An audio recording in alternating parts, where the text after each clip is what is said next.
نحمده ونستعينه ونستغفره ونعوذ بالله من شرور أنفسنا ومن سيئات أعمالنا من يهد الله فلا مضل له ومن يضلله فلا هادي له ونشهد أن لا إله إلا الله وحده لا شريك له ونشهد أن سيدنا وحبيبنا ومولانا محمدًا عبده ورسوله الذي أرسله بالحق بشيرًا ونذيرًا وداعيًا إلى الله بإذنه وسراجًا منيرًا فقد قال الله تعالى في كلامه المجيد وفرقانه الحميد أعوذ بالله من الشيطان الرجيم بسم الله الرحمن الرحيم إن الله وملائكته يصلون على النبي يا أيها الذين آمنوا صلوا عليه وسلموا تسليما آمين ربنا ظلمنا أنفسنا وإن لم تغفر لنا وترحمنا لنكونن من الخاسرين رب العالمين হাজার হাজার মুসলমান নরনারী চট্টগ্রামের ঐতিহাসিক প্যারেড ময়দানে ইসলামী সমাজ কল্যাণ পরিষদ কর্তৃক আয়োজিত 5 দিন ব্যাপী তাফসীরুল কোরআন মাহফিলের 15 বার্ষিকী উপলক্ষে আজকের এই প্রথম দিনে আমরা তোমার দরবারে কয়েকবার দুরূদ ও সালাম পড়ে হাত তুলেছি। মেহেরবানি করে দুরূদ ও সালাম টুকুন সোনার মদিনায় নবী পাকের রওজা মোবারকে পৌঁছে দাও। तमाम পৃথিবীর মাটির নিচে যত মুমিন মুমিনাত শুয়ে আছেন তাদের আরো আর পরে সওয়াব পৌঁছিয়ে দাও রব্বুল আলামিন। এ মাহফিলের আয়োজন যারা করেছেন আর শোনার জন্য যারা এসেছেন, কিয়ামতের দিন মুসিবতের সময় এ মাহফিল আমাদের সকলের জন্য নাজাতের জরিয়া বানিয়ে দিও আল্লাহ রব্বুল আলামিন। বিগত 14 বছর ধরে 5 দিন ব্যাপী তাফসীরুল কোরআন মাহফিলের সভাপতিত্ব যিনি করতেন, আয় আল্লাহ পাক আমাদের সেই প্রিয় ব্যক্তিত্ব মাওলানা শামসুদ্দিন সাহেব, আয় আল্লাহ চক্ষু অন্ধ অবস্থায় তিনি তোমার পবিত্র জমিন মক্কা মদিনার কাছাকাছি অবস্থান করছেন। আয় আল্লাহ পাক আমরা প্রাণ খুলে আমাদের ভাইয়ের জন্য দোয়া করি। আল্লাহ তুমি দয়া করে কোরআনে কারীমের বরকতে তোমার হাবিবের সাদকায় তোমার এই বান্দার চক্ষুকে সম্পূর্ণ ভালো করে আমাদের মাঝে ফিরাইয়া দাও। আয় আল্লাহ পাক তুমি তার হায়াত দারাজ করে দাও, তাকে তুমি পূর্ণ সুস্থতা দান করে দাও। ইয়া রব करम तू अगर करे वो बात दे जुबां को जो दिल पर असर करे। रब्बना तक़ब्बल मिन्ना इन्नका अंतस समीउल अलीम व तुब अलैना इन्नका अंतत तव्वाबुर रहीम। सुब्हान रब्बिका रब्बिल इज्जति अम्मा यसिफून व सलामुन अलल मुरसलीन अल्हम्दुलिल्लाहि रब्बिल आलमीन।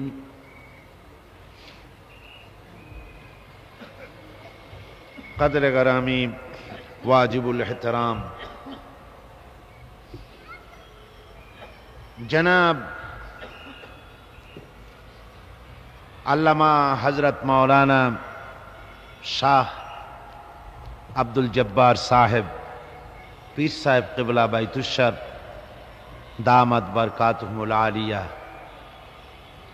हज़रात उलमाए किराम, सम्मानित সুধীমণ্ডলী, সাংবাদিক বন্ধুগণ, উপস্থিত আমার দিনদার ইমানদার মুসলমান ভাই ও বোনেরা, আসসালামু আলাইকুম ওয়া রাহমাতুল্লাহি ওয়া বারাকাতুহু।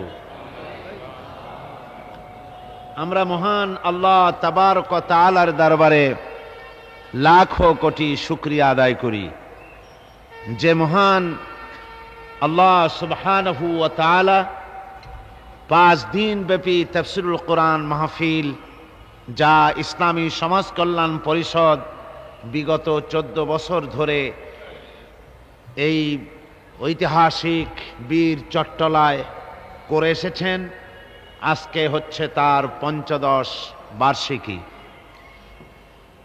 এই বিশাল ঐতিহাসিক তাফসীরুল কোরআন মাহফিলের উদ্বোধনী দিবসে আমরা উপস্থিত হতে পেরে আল্লাহ সুবহানাহু ওয়া তাআলার দরবারে শুকরগুজার হচ্ছি।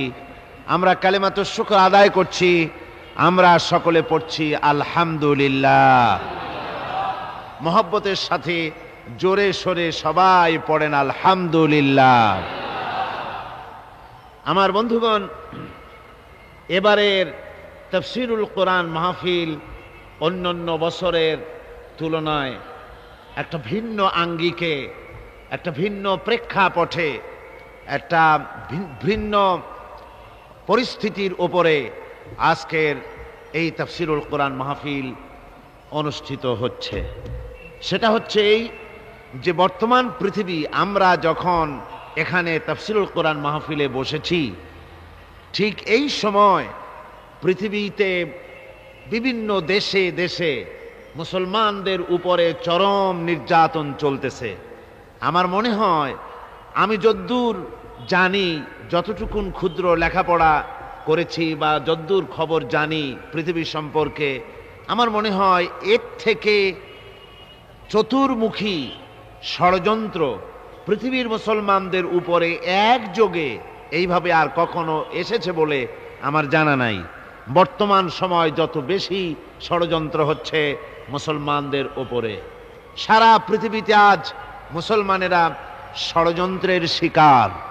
আপনি তাকিয়ে দেখুন এই মুহূর্তে বসনিয়ার দিকে, যেখানে ঠান্ডা ক্লাইমেটটা চলতেছে, এখন তাপমাত্রা হচ্ছে -11, অর্থাৎ 0 ডিগ্রির নিচে 11। সেখানে থুতু ফেললে সেকেন্ডের ভিতরে বরফ হয়ে যায়। এই রকমের ঠান্ডার ভেতরে 70 থেকে 75 হাজার বসনীয় মুসলমান নরনারী মৃত্যুর জন্যে প্রহর গুনতেছে। তাদেরকে খোলা ময়দানে বিবস্ত্র অবস্থায়, কাপড় চোপড় নাই, খাবার নাই, এই অবস্থায় তাদেরকে রাখা হয়েছে। আর সার্বীয়রা এদের উপরে নির্যাতন চালাচ্ছে, এমন নির্যাতন যা আপনি কল্পনা করতে পারবেন না। মহিলাদের জন্য আলাদা ধর্ষণ ক্যাম্প করা হয়েছে, হাজার হাজার মুসলিম মহিলা সেখানে রাখা হয়েছে, আর তাদেরকে পালাক্রমে ধর্ষণ করা হচ্ছে। 3 বছরের শিশুকন্যা থেকে শুরু করে 70 বছরের বৃদ্ধাও মাপ পাচ্ছে না। তারপরে সার্বীয় হত্যা করার ট্র্যাডিশন হচ্ছে এই সার্বীয়দের, যে মুসলমানদেরকে নির্যাতন করে করে যখন মরবে তখন তার গলাটা কেটে ফেলা হয়, এরপরে মস্তকগুলি ট্রাক ভর্তি করে নিয়ে যাওয়া হয়, তারপরে মস্তকের উপরে খুলিটা তুলে ভেতরের মগজ তুলে নিয়ে তাদের শিকারী কুকুরদেরকে খাওয়ানো হয়। এরপরে মুসলমান বাচ্চাদেরকে, ছোট ছোট বাচ্চা জবাহ করে মায়ের মুখের উপরে, বাপের মুখের উপরে সেই বাচ্চার কল্লাকে ধরে বলা হচ্ছে যে এই রক্ত খাও, এটাই হচ্ছে তোমাদের স্বাধীনতার শুরুয়া, স্বাধীনতার শুরুয়া খাও। এইভাবে করা হচ্ছে। মুসলমানদের উপরে চরম নির্যাতন বসনিয়া হচ্ছে, যে কথা বলে শেষ করা যাবে না। এরপরে নো ম্যানস ল্যান্ড, যেটা হচ্ছে প্যালেস্টাইন এবং লেবানন, এর মাঝখানে প্রায় 500 মুসলমান তাদেরকে বহিষ্কার করে দিয়েছে ইসরায়েলরা। প্যালেস্টাইন থেকে, তাদের মা বাপের আবাসভূমি থেকে তাদেরকে বহিষ্কার করা হয়েছে। খাবার নাই, পড়ার নাই, আশ্রয় নাই, উন্মুক্ত আকাশের নিচে তারা সেখানে ধুকে ধুকে মরছে। কারা মরছে? মুসলমানেরা। কারা মরছে? মুসলমান মরছে। কিন্তু এই পৃথিবীর গণতন্ত্রের ফেরিওয়ালা আমেরিকা। এই আমেরিকা, আপনাদের নিশ্চয়ই মনে আছে, বিশেষ করে সাংবাদিক বন্ধুদের মনে থাকার কথা, রাজনৈতিক সচেতন ব্যক্তিদের মনে থাকার কথা, আজ থেকে 3 বছর আগে সুইজারল্যান্ডের কাছাকাছি একটা সমুদ্রের ভিতরে ঠান্ডার কারণে সমুদ্রের পানি জমে যাওয়ার কারণে 2টো তিমি মাছ সেখানে আটকে গিয়েছিল। এই তিমি মাছ আটকে পড়ার খবর পাওয়ার পর আমেরিকা এবং ফ্রান্স তাদের 2টো বরফ কাটা জাহাজ লক্ষ লক্ষ ডলার খরচ করে পাঠিয়ে দিল সেই সুইজারল্যান্ডের কাছাকাছি। সেখানে গিয়ে তারা বরফ কেটে তিমি দুটোকে উদ্ধার করে পৃথিবীর মানুষের সামনে প্রমাণ করলো যে তারা প্রাণী জগতের প্রতি কত দরদি। তিমির প্রতি গণতন্ত্রের ফেরিওয়ালা আমেরিকার যত মহব্বত আছে, কুকুরের প্রতি, বিড়ালের প্রতি, তাদের প্রতি যত মহব্বত আছে, মুসলমানদের প্রতি সেই মহব্বত নাই। নোম্যান্স ল্যান্ডে 8টা পড়েছে মুসলমান, ওরা তিমি না, কুকুর না, বিড়াল নয়, এরা মানুষ, কিন্তু এই মানুষ হচ্ছে মুসলমান। সেই কারণে গণতন্ত্রের এজেন্ট, গণতন্ত্রের ঠিকাদার আমেরিকা নিশ্চুপ কোনো কথা এ ব্যাপারে বলছে না। আর একদিকে ইরাক তাদের কুর্দিদের সাথে কি ব্যবহার করছে সেই যন্ত্রণায় আমেরিকা অস্থির। জাতিসংঘের হুকুম মানতেছে না, হুকুম ভঙ্গ করেছে অপরাধে, ইরাককে তছনছ করে দেওয়ার ব্যবস্থা করেছে আমেরিকা। কিন্তু জাতিসংঘের সনদ অনবরত লঙ্ঘন করছে ইসরায়েল, সে ব্যাপারে ইসরায়েলের উপরে কোনো হস্তক্ষেপ করা হচ্ছে না। সার্বিয়রা ভঙ্গ করছে, সে ব্যাপারে কোনো হস্তক্ষেপ করা হচ্ছে না। ঠিক কিনা কোন আমার বন্ধুগণ?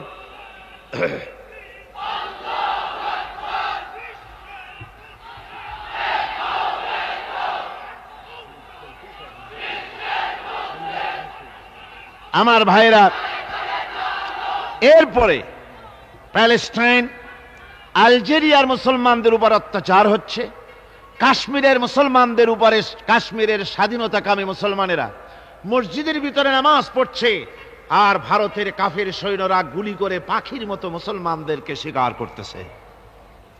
এ হলো কাশ্মীরের অবস্থা। বার্মা থেকে হাজার হাজার লক্ষ লক্ষ মুসলমানদেরকে তারা ধাক্কা মেরে বাংলাদেশের মধ্যে ঢুকিয়ে দিয়েছে, 2.5 লাখ তাদের সংখ্যা। এবং যে হারে এখন তারা নেওয়া শুরু করেছে, 30 বছরের ভেতরে এরা নিজের আবাসভূমিতে যেতে পারবে বলে হিসাবে বলে না।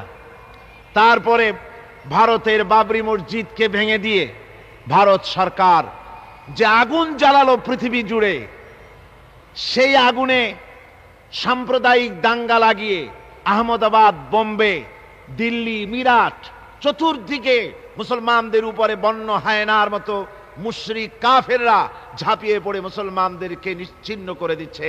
মুসলমানেরা নিজেদের ঘরে বসবাস করতে পারছে না, কারফিউ দিয়ে মুসলমানদেরকে ঘর থেকে টেনে টেনে বের করে গুলি করে হত্যা করা হচ্ছে। আজকে আপনারা যেমন এই মাঠে বসা, উপরে শামিয়ানা আছে, ভারতে লক্ষ লক্ষ মুসলমান, তাদের ঘর নাই, বাড়ি নাই। রাতের হয়তো গতকাল ছিল তারা কোটিপতি, আজকে তারা ভিখারিতে পরিণত হয়ে গেছে। তাদেরকে কল কারখানা থেকে, অফিস আদালত থেকে তাদেরকে বের করে দেওয়া হচ্ছে। ভারতের প্রধানমন্ত্রী নরপশুরাও মুসলমানদের সাথেই ব্যবহার করছে। এইটা নরসীমা না, এটা নরসীমা নয়, এটা হচ্ছে নরপশু। আমার বন্ধুগণ, গোটা পৃথিবী জুড়ে মুসলমানদের উপরে যখন এই চরম নির্যাতন চলছে, সেই নির্যাতনের মুহূর্তে এই প্রেক্ষাপটে কোরআনে কারীমের তাফসীরের মাহফিল অনুষ্ঠিত হচ্ছে ঐতিহাসিক চট্টগ্রাম বীর চট্টলার এই প্যারেড ময়দানে। আমরা বিশ্বাস করি মনে প্রাণে বর্তমান এই অশান্ত যুদ্ধ ঝঞ্ঝা বিক্ষুব্ধ এই পৃথিবীর বুকে শান্তি আনতে পারে কেবলমাত্র কোরআন। কেবলমাত্র কে পারে? কেবলমাত্র কোরআন ও সুন্নাহর আদর্শের ভিত্তিতেই পৃথিবীর অশান্তি দূরীভূত হতে পারে। পৃথিবীর সব অশান্তি দূরীভূত হয়ে গিয়ে একটি শোষণমুক্ত সমাজ প্রতিষ্ঠিত হতে পারে কেবলমাত্র কোরআন এবং সুন্নাহর বিধান অনুযায়ী। ঠিক কিনা গণ? সেই প্রেক্ষাপট নিয়ে এই পৃথিবীর এই পরিস্থিতির উপরে আমরা কোরআনে কারীম আলোচনা করতে যাচ্ছি। প্রতিদিন আপনাদের সামনে নতুন নতুন এক একটি বিষয়ের উপরে আলোচনা হবে ইনশাআল্লাহুল আজিজ, যার উপরে আমরা আমাদের দিক নির্দেশনা খুঁজে পাব আমাদের চলার পথের। আল্লাহ যেন তৌফিক দেন, সবাই বলুন আমিন। কোরআনে কারীম আপনারা শুনতে এসেছেন। আমার বাইতুস শরীফের হযরত পীর সাহেব কিবলা মাদ্দাজিল্লাহুল আলী কোরআনে কারীমের আজমত বর্ণনা করতেছিলেন। আমার ইচ্ছে হচ্ছিল যেভাবে উনি বয়ান করছিলেন, আমার ইচ্ছা হচ্ছিল হুজুরের বয়ান আরো শুনি, সুন্দর করে আকর্ষণীয় করে কোরআনে কারীমকে তিনি পেশ করতেছিলেন। কোরআনে কারীম গোটা পৃথিবীর মানুষের জন্য সর্বশ্রেষ্ঠ নিয়ামত, এর থেকে বড় নিয়ামত বিশ্ববাসীর জন্য আর হতে পারে না। এটাই শ্রেষ্ঠ নিয়ামত। এই নিয়ামত আল্লাহ পাক পৃথিবীর মানুষের জন্য অবতীর্ণ করেছেন, এর মধ্যে কোনো ভুল নাই। একথা আপনাদের সামনে বারবার বলা হয়েছে। কোরআনে কারীম চ্যালেঞ্জ করেছে, ফাতু বিসূরাতিন, ছোট্ট একটা সূরা যদি পারো কোরআনে কারীমের মতো ছোট্ট একটা সূরা বের করে নিয়ে আসো, নকল করে এর সঙ্গে তুলনা করে ছোট্ট একটা সূরা মোকাবেলা করে পেশ করো। পৃথিবী আজ পর্যন্ত ১৫০০ বছর পার হয়ে গেছে, কোরআনে কারীমের মতো ছোট্ট একটি সূরা কেউ বানাতে পারে না। কোরআন হচ্ছে পৃথিবীর সর্বশ্রেষ্ঠ নিয়ামত। আপনারা জানেন এই পৃথিবীতে আল্লাহ যত নবী পাঠিয়েছেন সমস্ত নবীরাই হচ্ছেন মাসুম। নবীরা কি মাসুম, বেগুনাহ। নবীদের সমালোচনা করা যায় না। নবীদের সমালোচনা করলে, নবীদেরকে তাওহীন করলে কাফের হয়ে যাবে। কি হয়ে যাবে? কাফের হয়ে যাবে। নবীরা হচ্ছেন আল্লাহর পরই রাসূল পাক সাল্লাল্লাহু আলাইহি সাল্লামের মর্যাদা। আর পৃথিবীর সমস্ত মানব মণ্ডলীর মধ্যে শ্রেষ্ঠ মানুষ হচ্ছে তারা যারা হচ্ছেন আম্বিয়া আলাইহিমুস সালাম। লা নুফাররিকু বাইনা আহাদিম মির রুসুলি, আমরা নবীদের মধ্যে কোনো পার্থক্য সূচিত করি না। কিন্তু আল্লাহ রাব্বুল আলামিন নবীদেরকে মর্যাদার দিক থেকে কারো উপরে কারো মর্যাদা কিছুটা দিয়েছেন, কিন্তু সমানভাবে তিনটা জিনিস দিয়েছেন সব নবীদেরকে। নবীদেরকে কয়টা জিনিস সমান দিয়েছেন? তিনটা। মর্যাদা সমান, কিন্তু সমান থাকলেও শ্রেষ্ঠ মর্যাদা হলো হযরত নূর সাল্লাল্লাহু আলাইহি ওয়াসাল্লামের। আর সমস্ত নবীদেরকে তিনটা জিনিস সমানভাবে দেওয়া হয়েছে। একটা হচ্ছে ওহী, একটা কি? ওহী।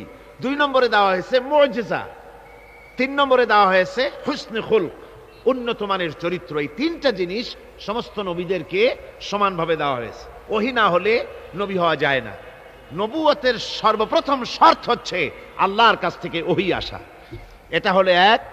2 নম্বরে যেটা, সেটা হচ্ছে মুজিজা। মুজিজা কি?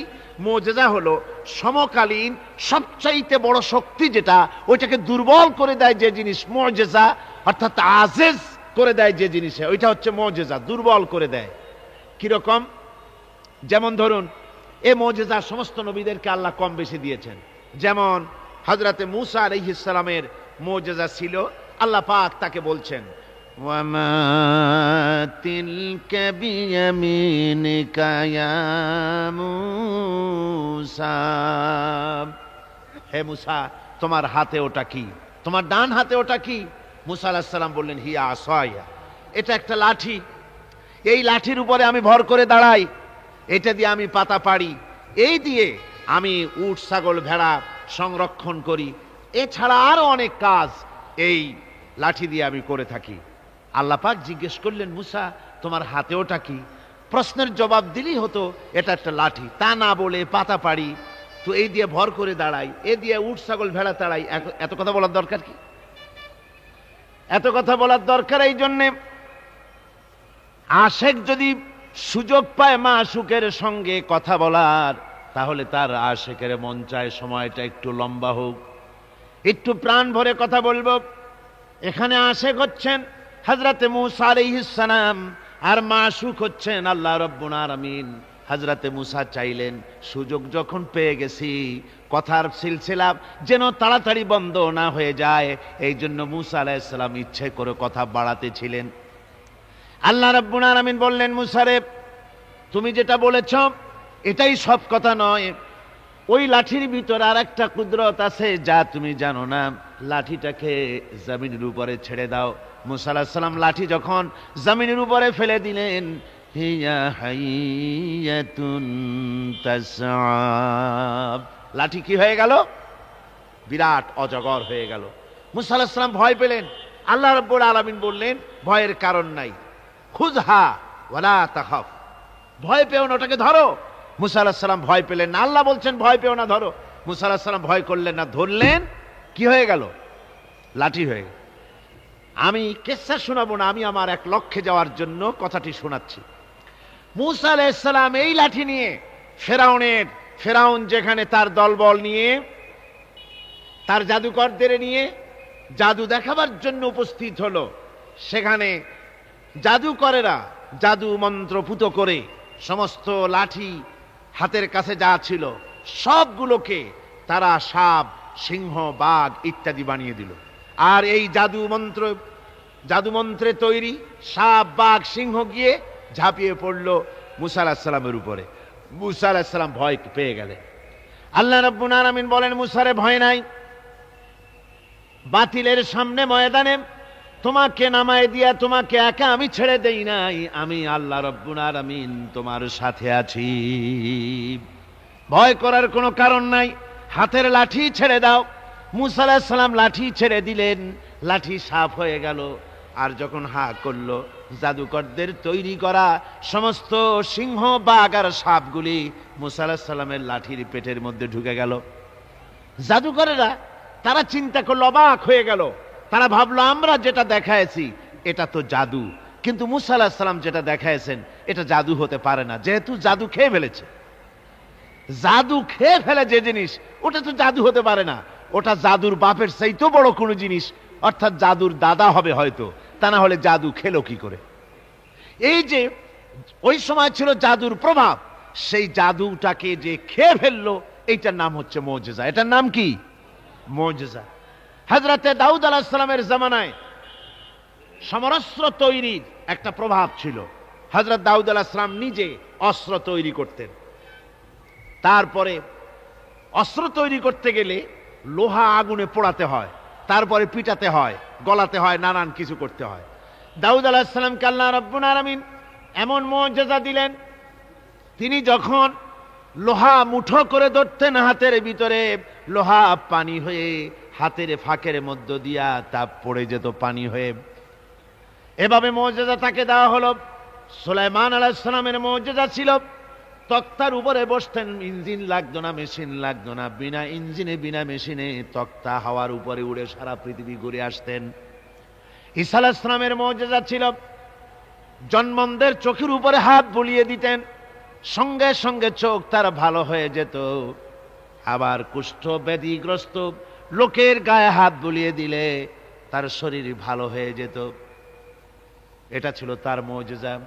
রাসূল পাক সাল্লাল্লাহু আলাইহি ওয়াসাল্লামের সময় মুজিজা, তার সময় প্রভাব ছিল সাহিত্যের, সাহিত্য আর কবিত্বের এত বেশি প্রভাব বিস্তার হলো, তারা কবিতা লিখে লিখে রচনা করে করে কাবা শরীফে লাগাই দিত। পারলে এই কবিতার সাথে মোকাবেলা করো এই চ্যালেঞ্জের। আল্লাহ রাব্বুল আলামিন সেই সময় কোরআনে কারীমকে অবতীর্ণ করে দিলেন। কোরআনে কারীম দুনিয়ার সমস্ত সাহিত্য আর কবিত্বের সমস্ত মানকে ছাড়িয়ে চলে গেছে এমন এক পর্যায়ে, কিয়ামত পর্যন্ত কোরআনের সাহিত্যের ভাবধারা এর মানকে উতরে যেতে পারবে এমন সাহিত্যের জন্ম আজও হয় নাই, ভবিষ্যতেও হবে না। এটা হলো রাসূল পাক সাল্লাল্লাহু আলাইহি ওয়াসাল্লামের মুজিজা। রাসূল সাল্লাল্লাহু আলাইহি ওয়াসাল্লামের 3000 মুজিজার ভিতরে শ্রেষ্ঠ মুজিজা হচ্ছে কোরআন। শ্রেষ্ঠ মুজিজা কি? তাই আমি বলতেছিলাম, নবীরা দুনিয়া থেকে বিদায় হয়ে গেছেন, মুজিজা সাথে নিয়ে গেছেন। দাউদ আলাইহিস সালাম ইন্তেকাল করলেন, তার মুজিজা লোহা পানি করা মুজিজা কবরে নিয়ে গেছেন। আজ আর কেউ লোহা চাপ দিলে পানি হয় না। সুলাইমান আলাইহিস সালাম দুনিয়া থেকে বিদায় হয়েছেন, মুজিজা কবরে নিয়ে গেছেন। আজ আর কেউ বিনা ইঞ্জিনে তক্তায় বসলে তক্ত আর বাতাসে উড়ে বেড়ায় না।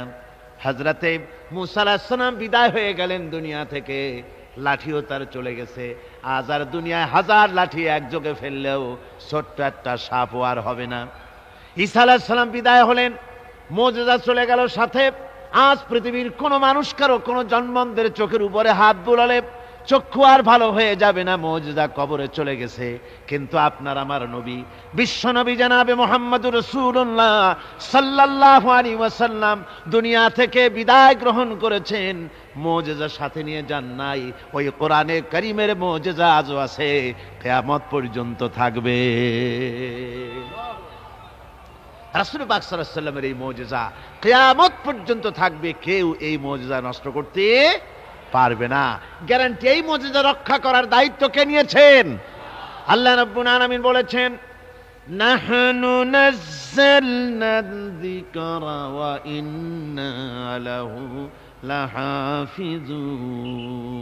কোরআনে কারীম অবতীর্ণ করেছি আমি আল্লাহ, আর এর সংরক্ষণের সবটুকুন দায়িত্ব আমি আল্লাহ আমার নিজ হাতে গ্রহণ করেছি। হেফাজতের সবটা দায়িত্ব আমার। তাই বিশ্ব জুড়ে আজ কোরআন রয়েছে হেফাজতে, কোনো কিতাব হেফাজতে নাই, শুধু কোরআন হেফাজতে আছে। মানুষ এটাকে মুখস্থ করে করে হেফাজত করে রেখেছে। হুজুর আপনাদের সামনে বলেছেন সূরা তো দূরের কথা, আয়াত তো দূরের কথা, জের জবর তো দূরের কথা, একটা কলমের নিব ধরে যে জায়গাটায় একটা নকতা, এই নকটাটারও পরিবর্তন কেউ করতে পারে নাই। সামনে পারবে নাকি? সামনেও পারবে না। জোরে সোরে কোন সুবহানাল্লাহ। এই কোরআনের ইজ্জত যারা দিবে আল্লাহ তাদের ইজ্জত বাড়ায় দেবে। সুবহানাল্লাহ বিহামদি। কোরআনকে নিয়ে যে আগ বাড়বে সে যদি জিরো হয় আল্লাহ হিরো বানায় দিবেন। আর কোরআনকে যদি কেউ বেইজ্জত করার চেষ্টা করে সে যদি হিরো হয় আল্লাহ তাকে দুনিয়া আখিরাতে জিরো বানায় দিবেন। কি বানায় দিবেন? জিরো বানায় দিবেন। সুবহানাল্লাহ বিহামদিহি। সুতরাং কোরআনে কারীম হচ্ছে, কোরআনে কারীম আমাদের কলিজা, আমাদের ঈমান, আমাদের রক্ত, আমাদের ব্রেইন, আমাদের মগজ, আমাদের জীবন, আমাদের বেঁচে থাকা, আমাদের মরে যাওয়া, আমাদের সম্মান, আমাদের স্বাধীনতা, আমাদের সার্বভৌমত্ব, আমাদের সুখ, আমাদের সমৃদ্ধি সব কিছু কোরআনকে কেন্দ্র করে। সব কি কেন্দ্র করে? কোরআনকে কেন্দ্র করে। কোরআন থাকে তো আমরা থাকবো। অর্থাৎ কোরআন ভিত্তিক জীবন যদি আমরা চালাতে পারি দুনিয়ায় শান্তি পাবো, আখিরাতেও শান্তি পাবো, কোনো সন্দেহ নাই। সেই জন্য কোরআনে কারীমকে আমাদের বুকে ধারণ করতে হবে।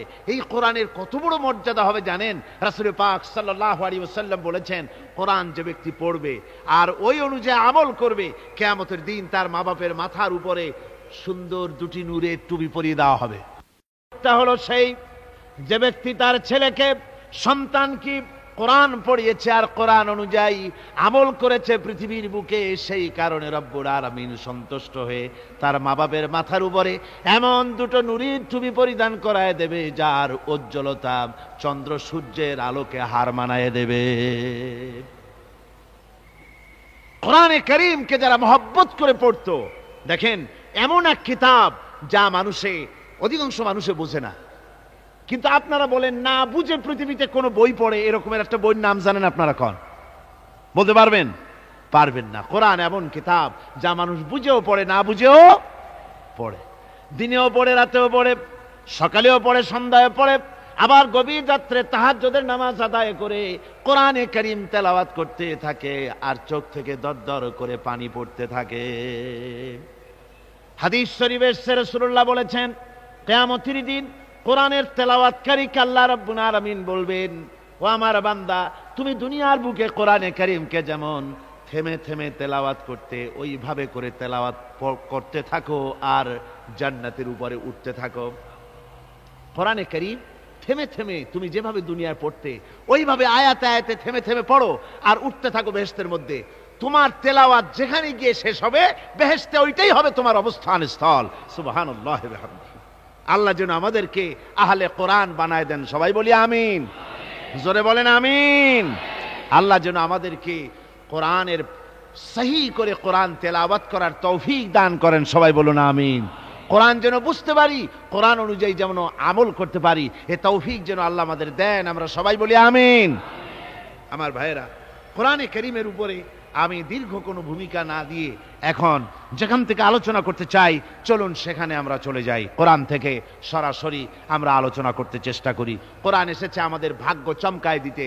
কোরআন আমাদেরকে এজন্য আসে নাই যে কোরআন আমাদের জন্য কোনো মুসিবত নিয়ে এসেছে, কোরআন আমাদের জন্য শুধুমাত্র তাবিজ নিয়ে এসেছে, কোরআন আমাদের জন্য ঝাড়ফুঁক নিয়ে এসেছে, তা নয়। কিন্তু বন্ধু, কোরআন এসেছে আমাদের জীবনের সব কথা নিয়ে। এর মধ্যে কিছু বাদ দেওয়া হয় নাই। পিঁপড়ার মতো একটা ছোট্ট তুচ্ছ প্রাণীকেও বাদ দেওয়া হয় নাই, হাতির মতো বিরাট জন্তুকেও বাদ দেওয়া হয়নি। সব কোরআনে কারীমের মধ্যে বলা হয়েছে। এর ভিতরে এটা রাজনীতির বই নয়, কিন্তু রাজনীতির মূলনীতি আছে। রাজনীতির কি আছে? মূলনীতি আছে। এটা অর্থনীতির কিতাব নয়, কিন্তু অর্থনীতির মূলনীতি এর মধ্যে রয়েছে। এটা সমাজনীতির কিতাব নয়, কিন্তু সমাজনীতির মূলনীতি এখানে আছে। এটা দর্শনের কিতাব নয়, কিন্তু এর মধ্যে দর্শনের মূলনীতি রয়েছে। এটা বিজ্ঞানের কোনো বই নয়, কিন্তু বিজ্ঞানের মূলনীতি, তথ্য, থিওরি এর মধ্যে রয়ে গেছে। আপনি জিওলজি বলেন, জুলজি বলেন, থিওলজি বলেন, ফিলসফি বলেন, মেডিকেল বলেন, সার্জারি বলেন, যে কোনো ডিপার্টমেন্ট বলুন, সব এর মধ্যে আছে। এর মধ্যে নাই পৃথিবীতে মানুষের দরকার অথচ কোরআনে নাই এমন কোন বিষয় নাই। সব বিষয়ের মূলনীতি হচ্ছে কোরআনে কারীম, সুবহানাল্লাহ ওয়া বিহামদি। এখানে সব আছে। এই কোরআনের জ্ঞান যার কাছে নাই সে সব থেকে মাহরুম। সব থেকে কি? আল্লাহর নবী বলেন, ইন্নাল্লাযী লাইসা ফী জাওফিহি শাইয়্যুম মিনাল কুরআনি কাল বাইতিল খারিব। আল্লাহর নবী বলেন, যে স্মৃতিপট, যে দেহটা কোরআন থেকে খালি, সেটা একটা উজাড় বাড়ির মতো, একটা বিরানা বাড়ির মতো, একটা ছাড়া বাড়ির মতো, যেখানে যে বাড়িতে মানুষ বাস করে না, ওই বাড়িতে যা থাকে, একটা যে স্মৃতিপটে কোরআন নাই, যে দেহে কোরআন নাই, ওই দেহটাও ওই রকম। আমার ভাইয়েরা, কোরআনে কারীম এই হচ্ছে সবচাইতে শ্রেষ্ঠ জ্ঞানের কিতাব। আল্লাহ পাক এই কোরআনের মধ্যে বলেছেন, ওমা উতিতুম মিনাল ইলমি ইল্লা কালিলা, তোমাদেরকে খুব সামান্যতম জ্ঞান দেওয়া হয়েছে। মানুষের জ্ঞান কি? সামান্য। আচ্ছা, সেই সামান্য জ্ঞানের একটু পরিচয় আমি দেই। মানুষের জ্ঞান তো সামান্য, সেই সামান্য জ্ঞানের একটু পরিচয় দিয়েই তাফসীর শুরু হবে ইনশাআল্লাহ। সামান্য জ্ঞান, মানুষের সামান্য জ্ঞান কত? সামান্য জ্ঞানটা হচ্ছে, আমরা আগে পায়ে হাঁটতাম, দ্রুত যাওয়ার জন্য গরুর গাড়ি আবিষ্কার করলাম, গরুর গাড়ি শেষ হলো, তারপরে আমরা সাইকেল নিলাম, রিক্সা নিলাম, টেম্পু নিলাম, কার নিলাম, বাস নিলাম, ট্রেন নিলাম, এরপরে প্লেন আবিষ্কার হলো, রকেট আবিষ্কার হলো, সারা পৃথিবী ঘন্টার ভিতরে সারা দুনিয়া ঘুরে আসার মতো যান আমরা তৈরি করে ফেললাম। সমুদ্রের ভিতরে আপনার 3 মাস সাঁতরায়, আমরা বুঝি সমুদ্রের মধ্যে সাঁতরাইতে পারবো না, সেজন্য আমরা সাবমেরিন আবিষ্কার করলাম। আমরা পাখির সাথে পাল্লা দিয়ে প্লেন আবিষ্কার করলাম। আমরা চিতাবাঘের সাথে পাল্লা দিয়ে আমরা ট্রেন আবিষ্কার করলাম। চিতাবাঘ আর কি দৌড়াইতে পারে? তার থেকে আমার কার, আমার গাড়ি, আমার ট্রেন এখন অনেক বেশি চলে। অবশ্য বাংলাদেশি ট্রেন না, বাংলাদেশি ট্রেন তো ঘন্টায় বোধহয় কত 7 মাইল না 10 মাইল চলে। জাপান যে ট্রেন আবিষ্কার করেছে 300-350 মাইল স্পিডে সেটা চলে, প্লেনের সমান, প্রায় প্লেনের সমান। এই বুলেট ট্রেন তার নাম দেওয়া হয়েছে, জনমের মতো চলে। কথা বুঝতে পেরেছে? এরকম চলল। তারপরে এই পৃথিবীর মানুষের জ্ঞান, সামান্য জ্ঞান, দেখেন সামান্য জ্ঞান কদ্দূর।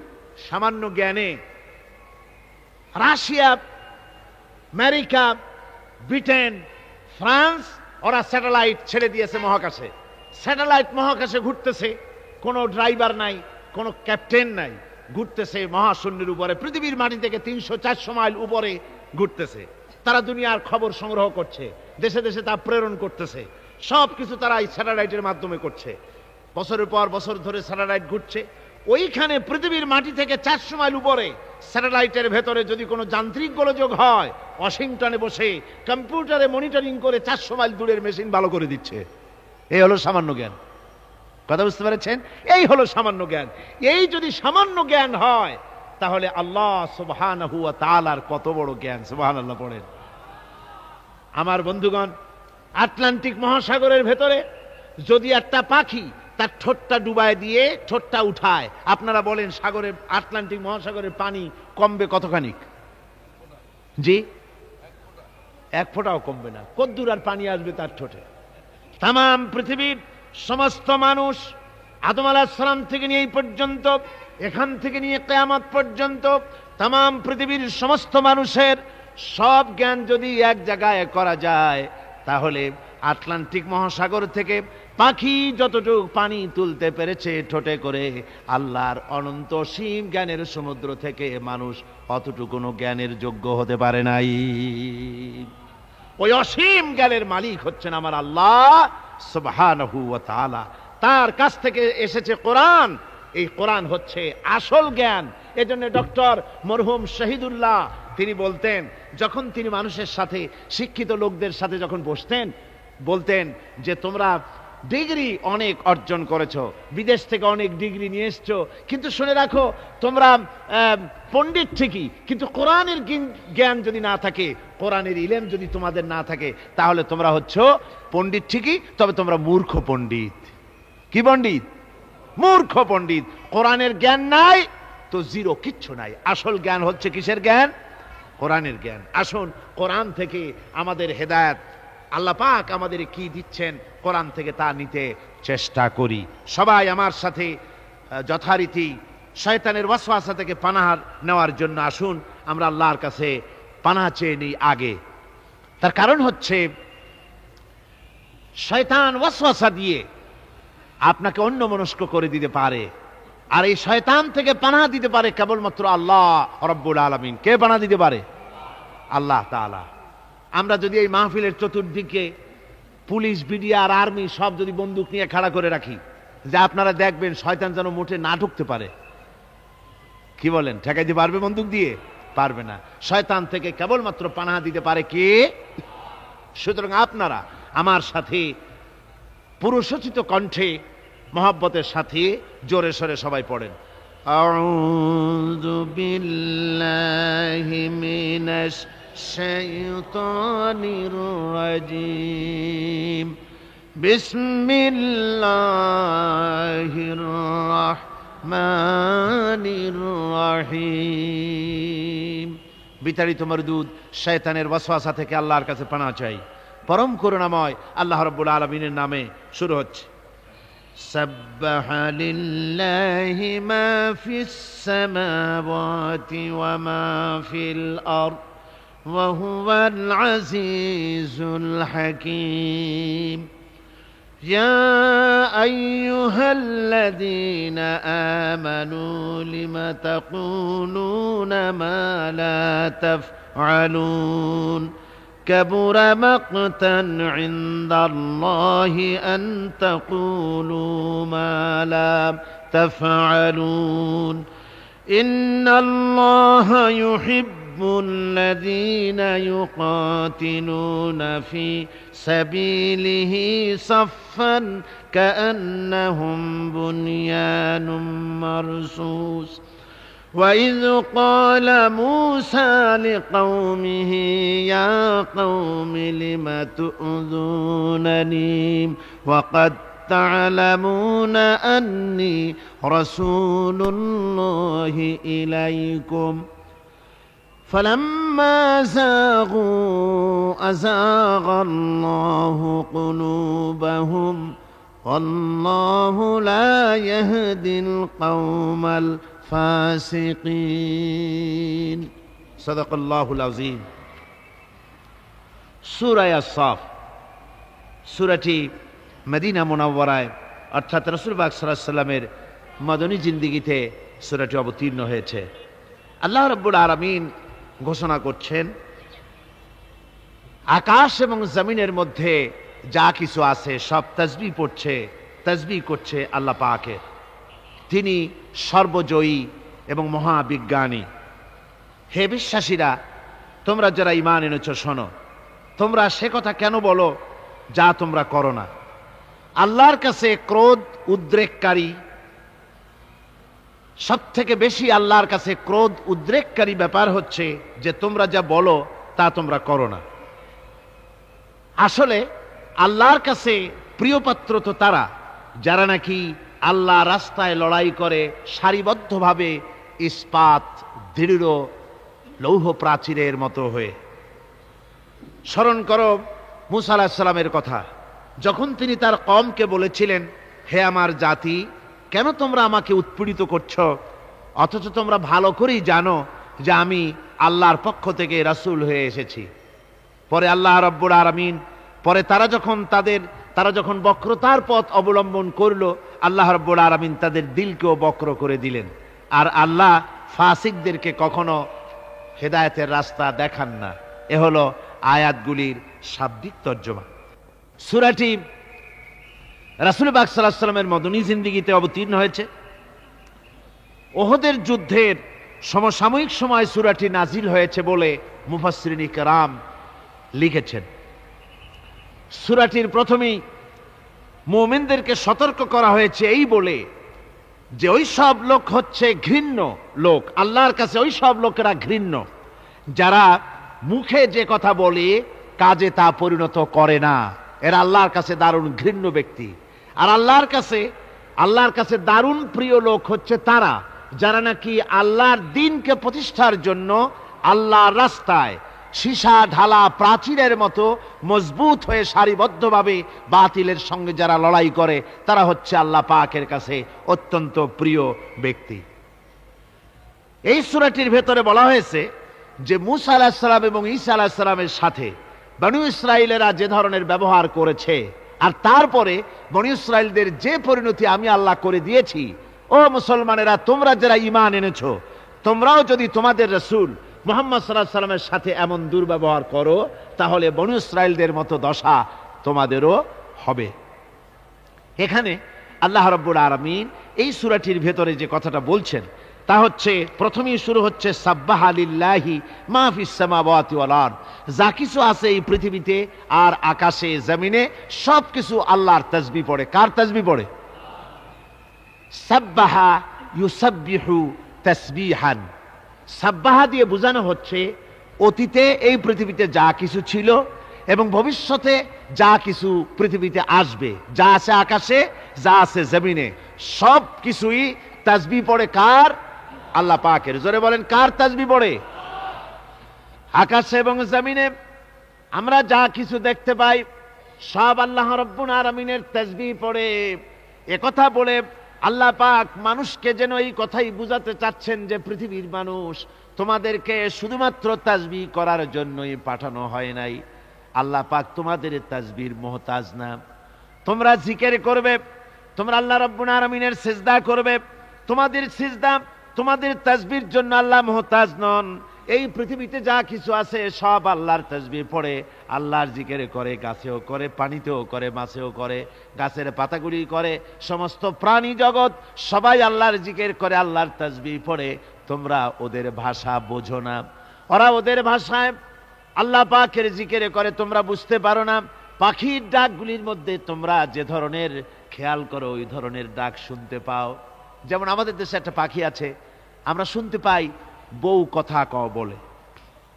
এরকম পাখি আছে নাকি চট্টগ্রামে? আছে, বউ কথা কও পাখি বলা হয়। তা আসলে আসলে সে কিন্তু বউ কথা কও বলে না। তার এ কথা বলার দরকার কি? তার বউ কি তার উপরে রাগ করে আছে নাকি? আসলে সে ওটা বলে না। আসলে তোমরা তার তাসবিহ বোঝো না। আল্লাহ কোরআন শরীফে বলেছেন ও ওর ভাষায় আল্লাহর জিকির করতেছে। কার জিকির করে? আল্লাহ রাব্বুল আলামিনের জিকির করে। পাখিতে পাখির কলকাকলি আর বাতাসের সনসন রব,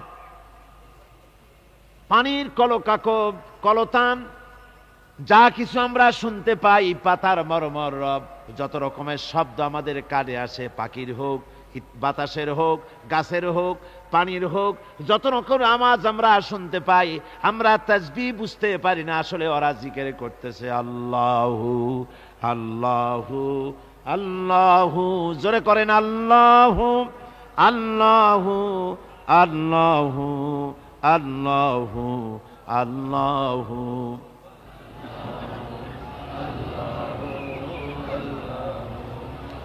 আল্লাহু আল্লাহু আল্লাহু আল্লাহু আল্লাহু আল্লাহু।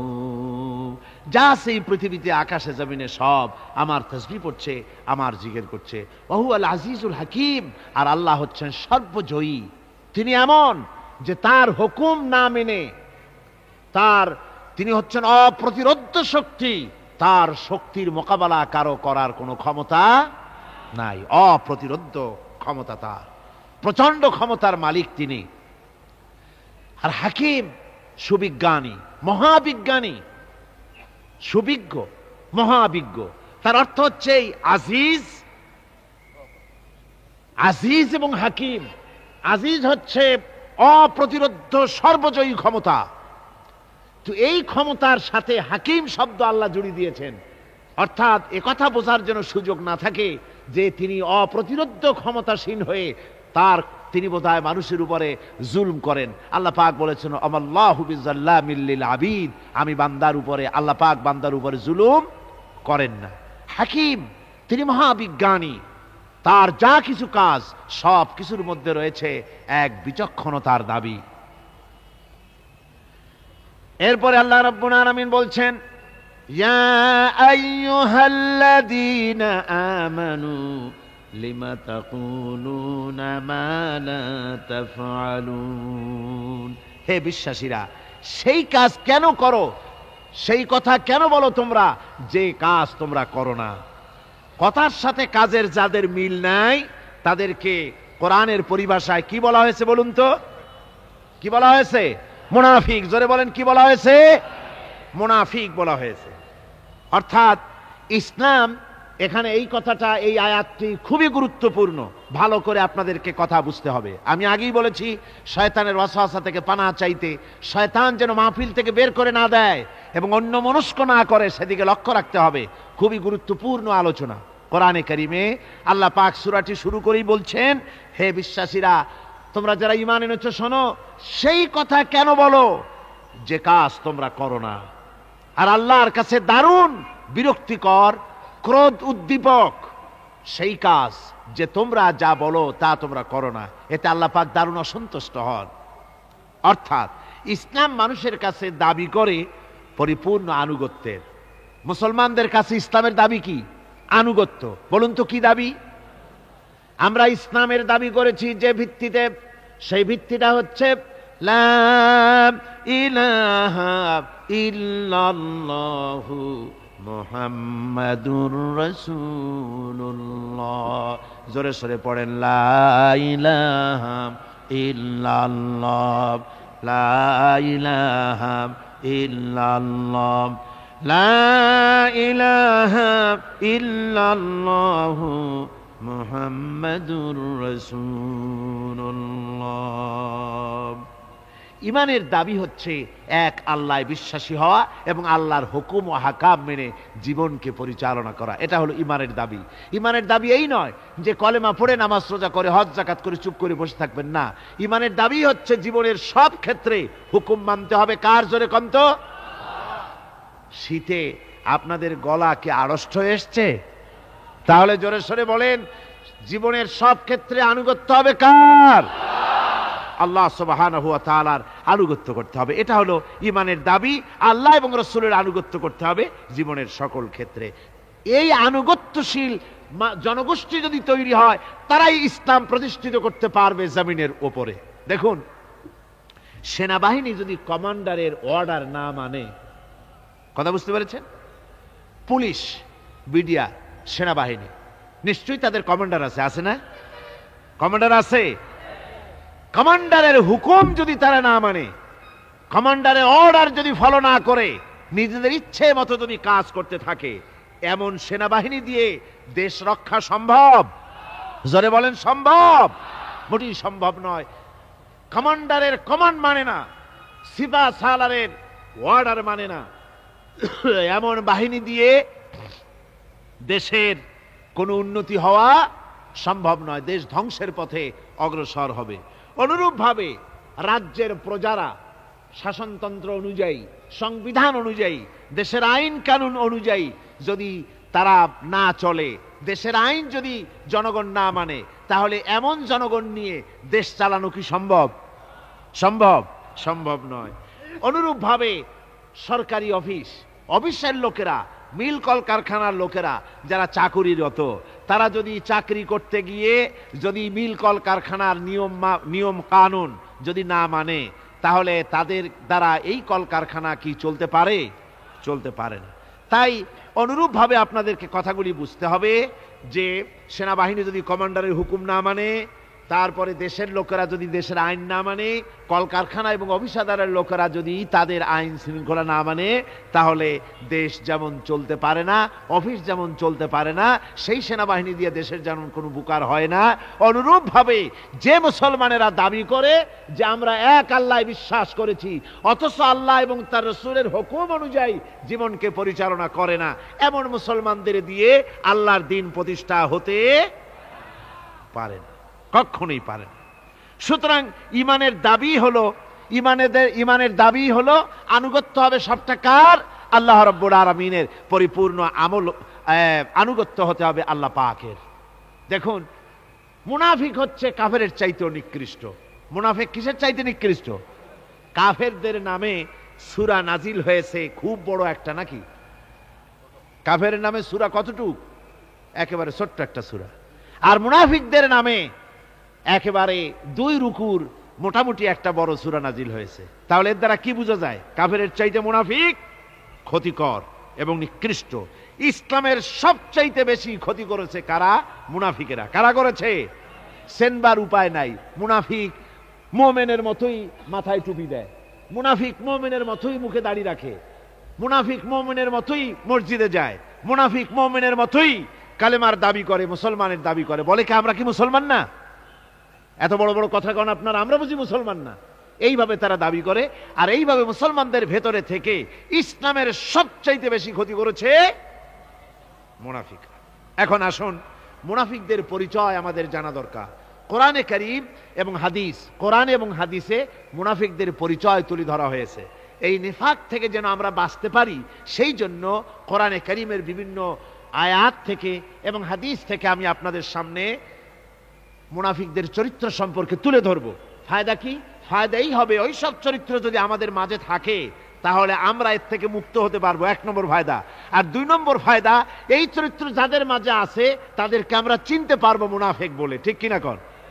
তাই আমি আপনাদের সামনে এখন কোরআনে কারীম থেকে মুনাফিকদের পরিচয় সম্পর্কে বলছি। মুনাফিকরা হচ্ছে দ্বিমুখী চরিত্রের লোক।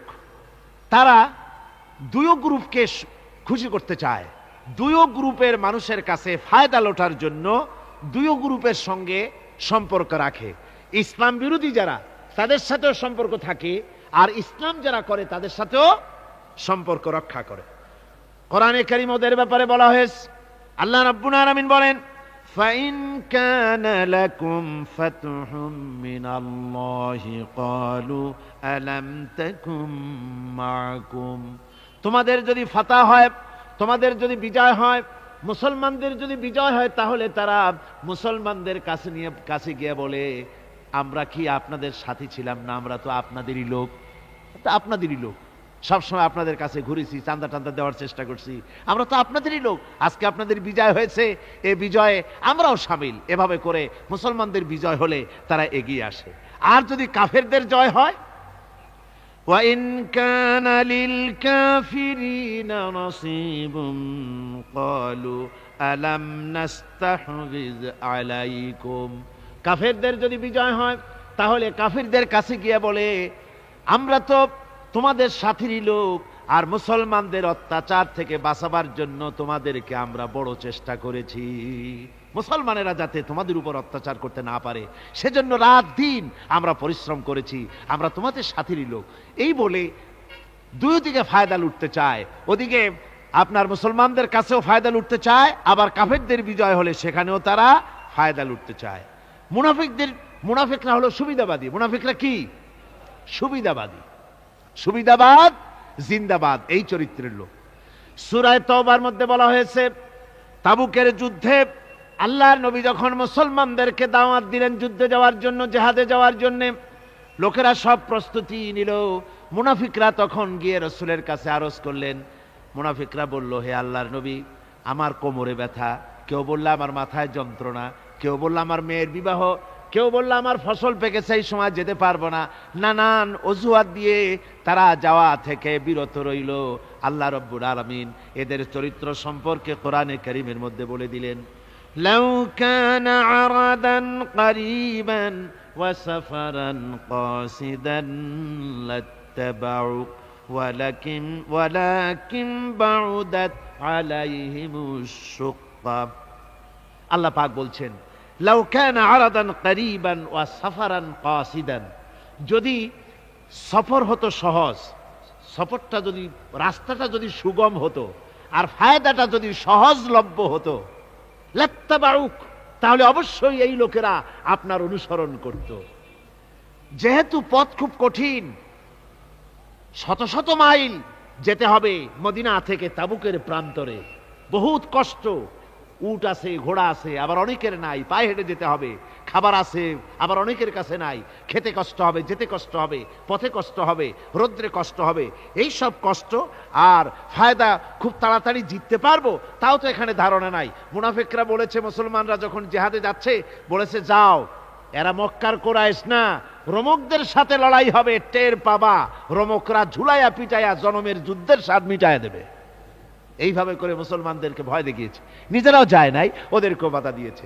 আল্লাহ বলছেন, ও নবী, যদি রাস্তাটা খুব সুগম হতো আর যাইয়েই যদি যুদ্ধে জয়লাভ করার মতো ধারণা ওদের থাকতো, গনিমতের মাল অনেক পাবে, এই চিন্তা যদি থাকতো, লাত্তাবাউক, তাহলে অবশ্যই এরা আপনার সাথে যেত। কিন্তু বিষয়টা হচ্ছে ওয়ালাকিন বাউদাত আলাইহিমুশ শুক্কা, বিষয়টা হচ্ছে এই পথটা বড় কঠিন, মোটেই সুগম নয়, এই জন্য তারা বিরত রয়েছে, আপনার সাথে যায় নাই। আর ফিরে যখন রসুল এলেন, যখন আল্লাহর নবী জিহাদে বিজয়ী হয়ে যখন ফিরে এলেন মদিনায়, আল্লাহ রাব্বুল আলামিন বলেন, এই মুনাফিকরা সকলের আগে রাসূলের সঙ্গে দেখা করেছে। ওয়াসায়াহলিফুনা বিল্লাহি লাবিস্তাতানা লাখারাজনা মাআকুম, সাথে এসে বলছে যে তারা কসম করে বলছে, আল্লাহ পাক বলছেন ওরা কসম করে বলে যে আল্লাহর কসম, যদি হুজুর আমাদের সামর্থ্য থাকতো, শক্তি থাকতো, কেবল যে কোমরটা ব্যথা করতেছিল, কেবল যে মাথায় যন্ত্রণা ছিল, কেবল যে আমাদের ধানগুলো, আমাদের ফসলগুলো পেকে গেছিল, নইলে কি আমরা বসে থাকি আপনার সাথেই জিহাদে আমরা শরীক হয়ে যেতাম। এইভাবে তারা হচ্ছে মুনাফিক চরিত্রের, সব সময় সুবিধাবাদী লোক। তাদের ভিতর এবং বাইরে রয়েছে বৈসাদৃশ্য। মুখে যে কথা বলে অন্তরে সেটা না, অন্তরে যেটা মুখে আর একটা। এটা কাদের লক্ষণ? মুনাফিকদের। কোরআনে কারিমে রব্বুল আলামিন বলেন, ইয়াকুলুনা বিআলসিনাতিহিম মা লাইসা ফি কুলুবিহিম, তারা সেই কথাই মুখ দিয়ে উচ্চারণ করে যে কথা তাদের মনের ভিতরে নাই, মনে একটা মুখে একটা। এটাই হলো মুনাফিকদের চরিত্র। আর এদের আরেকটা কোয়ালিটি হলো, আপনারা দেখবেন মুনাফিক চিনবেন, মুনাফিক কে তা চিনতে খুবই সুবিধা হবে। এরা হচ্ছে মুসলিম জাতির বিপদ যদি দেখে দারুণ খুশি হয়। বসনিয়ায় মুসলমানেরা মরে, একটা টু শব্দও করবে না, কিন্তু দেশে যদি কোন রকম কিছু হয় নাই, তাও অস্থির, সাম্প্রদায়িক বলে গালি দিয়া একেবারে চায়ের কাপে ঝড় তুলে বসে, ঠিক কিনা কর? মুসলমানেরা বিপদে পড়লে তাদের কলজা আনন্দে ফুর্তিতে ভরে যায়। মুসলমানের যখন বিপদে পড়ে তারা দারুণ খুশি হয়। আর মুসলমানদের যদি বিপদ হয়, বিপদে খুশি। আর মুসলমানরা যদি সুখ পায়, সমৃদ্ধি পায়, তাহলে তারা বেজার হয়ে যায়, কলজে জ্বলে যায়। যদি দেখা গেল রাশিয়া ভেঙে টুকরা হয়ে গিয়ে মুসলমানদের 6টা দেশ রাশিয়ার পেটের মধ্যে দিয়ে আজাদ হয়ে বেরিয়ে আসছে, রাশিয়ার পেটের মধ্য দিয়া মুসলমানদের কয়টা দেশ বেরোলো? হ্যাঁ, 6টা দেশ। মুসলমানদের যখন ভালো হয় তখন ওদের কলজা শুকায় যায় দুঃখের। আল্লাহ রাব্বুল আলামিন বলেন, ইম তামসাসকুম হাসানাতুন তাসুহুম ওয়া ইন তুসিবকুম সাইয়্যাতুন ইয়াফরাহু বিহা। মুমিনদের যদি ভালো হয়, মুসলমানদের যদি সুখ এবং সমৃদ্ধি আসে, তাহলে মুসলমানদের সুখ সমৃদ্ধিতে তাদের কলিজা জ্বলি পড়ে যায়, অসন্তুষ্ট হয় দারুণভাবে। আর যদি মুসলমানদের বিপদ আসে, মুসিবত আসে, খুশিতে তাদের কলিজা একেবারে দারুণভাবে তাদের খুশিতে উদ্বেল হয়ে পড়ে। মুনাফিকদের আরেকটি চরিত্র হচ্ছে হকপন্থী এবং বাতিলপন্থীদের রোশানাল হতে, নিরাপদে থাকার জন্যে প্রতারণামূলক সম্পর্ক রাখে। প্রতারণামূলক সম্পর্ক মুসলমানদের কাছেও ভেড়ে, আবার ওদের সঙ্গেও ভেড়ে। টাকা পয়সা ওদের যদি থাকে, তো এই বেশি টাকাগুলো দেয় ইসলাম বিরোধীদের দিয়া সম্পর্ক রক্ষা করে। জানি না কোন দল ক্ষমতায় যাবে, বলা তো যায় না, কাজে দুই দিকে সম্পর্ক রক্ষা করে তারা চলে। আল্লাহ রাব্বুল আলামিন বলেন, ইউরিদুনা আইয়ামানুকুম ওয়া ইয়ামানু কওমাহুম, ওরা চায় দুই সম্প্রদায়ের সঙ্গে সম্পর্ক রক্ষা করে প্রতারণামূলক আচরণ করে নিজেদেরকে টিকিয়ে রাখার জন্য চেষ্টা করে। মুনাফিকদের অবস্থা হচ্ছে তারা ইসলামের ক্ষতি সাধনের জন্য সারাক্ষণ চেষ্টা সাধ্য করতে থাকে। আর ইসলামের বিচার পদ্ধতি মুনাফিকদের পছন্দ নয়। ইসলামের যে কোনো বিচার পদ্ধতি শুনলেই তাদের দারুণ জ্বালা করে। যেমন ইসলামের বিচার পদ্ধতি হলো চোর পুরুষ হোক আর নারী হোক উভয়ের হাত কেটে দাও। এ শুনলে তারা বলে এটা হলো বর্বর আইন। জিনার শাস্তি, মদখোরের শাস্তি, হত্যাকারীর শাস্তি, কোরআনে কারীম যে শাস্তি বিধান করেছে তা শুনলে পরে তাদের দারুণ খারাপ লাগে এবং এ নিয়ে বিতর্ক সৃষ্টি করে।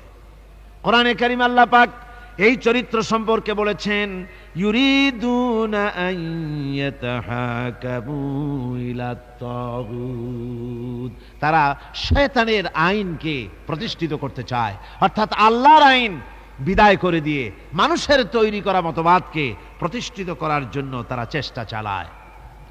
শুধু তাই নয়, মুনাফিকদের আরেকটা চরিত্র হলো তারা যদি আজান শুনতে পায়, আজান এবং নামাজ সম্পর্কে তারা কটূক্তি করে, আজান এবং নামাজ সম্পর্কে তারা কটূক্তি করতে থাকে। এটা হলো মুনাফিকদের আরেকটা চরিত্র। আল্লাহ রাব্বুল আলামিন বলেন, ওয়াইদা নাদাইতুম ইলাস সালাতি ইত্তাখাযুহা হুজওয়ান ওয়া লাইবান, যখন আজান তারা শোনে, যখন নামাজের দিকে তাদেরকে ডাকা হয় তখন তারা ঠাট্টা করে, বিদ্রুপ করে। আপনারা শুনেছেন আমাদের দেশে কবিরা, এই সব কবিদের নাম নিতেও ঘৃণা হয়। এক কবি, তার নাম আমি নিতে চাই না, সে লিখেছে, ফজরের আজান যখন আমি শুনি তখন আমার কাছে মনে হয় বেশ্যার চিৎকারের মতো। কোরআনের শিক্ষা বন্ধ করে দেওয়ার জন্য এই টেলিভিশন থেকে প্রচেষ্টা চালানো হয়। কদিন আগে এই টেলিভিশনের মধ্যে একটি নাটক প্রচারিত হচ্ছিল। সেই নাটকটার বিরুদ্ধে আমরা কথা বলেছি তাফসীরুল কোরআন মাহফিল, ঢাকা মতিঝিল ময়দানে। ওই নাটকে দেখানো হচ্ছিল কোরআন শরীফ শিক্ষা দেওয়া হচ্ছে, এক মৌলবি একজনের বারান্দায় কোরআন শরীফ পড়াচ্ছে। নাটকটির নাম ছিল উঠান। কোরআনে কারীম পড়ানো হচ্ছে। তো কোরআনে কারীম কি, আলিফ জাবর আ, বা জাবর বা, সা জাবর সা, এগুলি পড়ানো হচ্ছে। একটা মেয়ে লোক এসে বলছে, সব বন্ধ কর, অয় অজগর, আয় আম পেড়ে খাই, এইগুলি পড়। আমি এই দৃশ্য আমি নিজের চোখে দেখেছি। ইচ্ছে করেই সেই অনুষ্ঠানটি আমি দেখলাম, তার কারণ এর আগে ২-৩টা পর্বে পত্রপত্রিকায় দারুণভাবে সমালোচনা এসেছে। আমি কিভাবে আক্রমণ হচ্ছে দেখার জন্য চেষ্টা করলাম। আমি দেখে তারপরে দেখলাম টুপির উপর আক্রমণ করা হলো, জামার উপরে আক্রমণ করা হলো। আমি আমার মাহফিলে বললাম যে ছেলেরা যদি এ বি সি ডি পড়তে থাকতো আর নায়িকা এসে যদি বলতে সব বন্ধ কর, অ ক খ পড়, এটার একটা জাস্টিফিকেশন ছিল যেহেতু এটা বাংলাদেশ। কিন্তু ছেলে পড়তেছে আলিফ জাবর আ, বা জাবর বা, আর এসব বন্ধ কর, তার অর্থ কি? বাংলাদেশ থেকে কোরআনে কারীমকে বন্ধ করে দেওয়ার জন্য মুনাফিকেরা টেলিভিশনের মাধ্যমে আপ্রাণ চেষ্টা চালায় যেতেছে।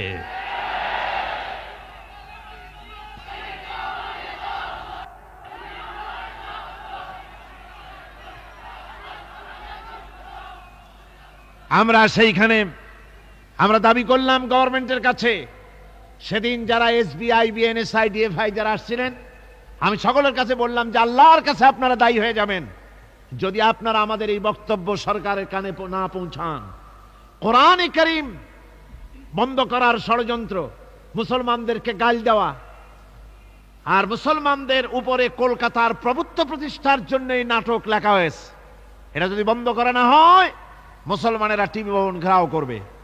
সরকারের কানে সম্ভবত কথা গিয়েছে, তারপরে 2 দিন পরে এই নাটক প্রচার টিভিতে বন্ধ করা হয়েছে। কিন্তু আজকের পত্রিকা আবার দেখলাম এটাকে পুনঃ প্রচার করার জন্য বামপন্থীরা উঠে পড়ে লেগেছে। এই হলো মুনাফিকদের কাজ। গভর্নমেন্ট যদি তথ্য মন্ত্রণালয় যদি এই নাটককে আবার পারমিশন দেয় তাহলে আমরা বুঝতে বাধ্য হব সরকারকে মুনাফিকি রোগে পেয়েছে। কোরআনে কারীমের কথা অনুযায়ী আমরা বুঝতে পারবো সরকারকে কোন রোগে পাইছে, মুনাফিকি রোগে পেয়েছে। তার কারণ হচ্ছে মুনাফিকরা সব সময় চায় আল্লাহর দ্বীন যাতে দুনিয়া থেকে মিটে যায় সেজন্য নাটকের মাধ্যমে, গানের মাধ্যমে, প্রচারের মাধ্যমে, পত্রিকার মাধ্যমে অহরহ ইসলামের বিরুদ্ধে সমালোচনা করা, এটাই হলো তাদের কাজ। টুপির বিরুদ্ধে, জামার বিরুদ্ধে, নামাজের বিরুদ্ধে, মসজিদের বিরুদ্ধে তারা এরকম করতে থাকে। পাপের কাজ যদি দেখে তড়িৎ গতিতে ওরা ঝাঁপিয়ে পড়ে। কোরআনে কারিমে রব্বুল আলামিন বলেন, وَتَرَى كَثِيرًا مِّنْهُمْ يُسَارِعُونَ فِي الْإِثْمِ وَالْعُدْوَانِ। মুনাফিকদের চরিত্র এটাও যে তারা যখনই সুযোগ পায় তখনই খারাপ কাজের দিকে, মন্দ কাজের দিকে ঝাঁপায় পড়ে এবং মানুষদেরকে মন্দের দিকে, গুনাহের দিকে, জুলুমের দিকে, অত্যাচারের দিকে তড়িৎ গতিতে তারা ঝাঁপায় পড়ে। এটা হলো তাদের কাজ। মুনাফিকদের আরেকটা চরিত্র হচ্ছে তারা যদি নামাজ পড়তে দাঁড়ায়, নামাজ তারা পড়ে মানুষকে দেখাবার জন্যে, আল্লাহকে খুশি করার জন্য মুনাফিকরা নামাজ পড়ে না। কোরআনে কারিমে বলা হচ্ছে, ওয়াইদা কামু ইলাস সালাতি কামু কুসালা ইউরাউনান নাস। মুনাফিকদের চরিত্র হচ্ছে তারা নামাজে যায় না, যদি যায় তাহলে নামাজের মধ্যে দাঁড়ায় কাহিনী এবং চুস্তি অবস্থায়, নামাজের মধ্যে দাঁড়ায় ইদিক উদিক তাকায়, টুপিটা ঠিক করে, জামাটায় টান দেয়, বগলে চুলকায়, তারপরে নামাজের মধ্যে ইমামকে সতর্ক করে। ইমাম যদি তাশাহুদ পড়তে দেরি করে, ওর নিজের পড়া আগে হয়ে গেছে, ইমাম একটু দেরি করতেছে, তো পিছন থেকে সিগন্যাল মারে।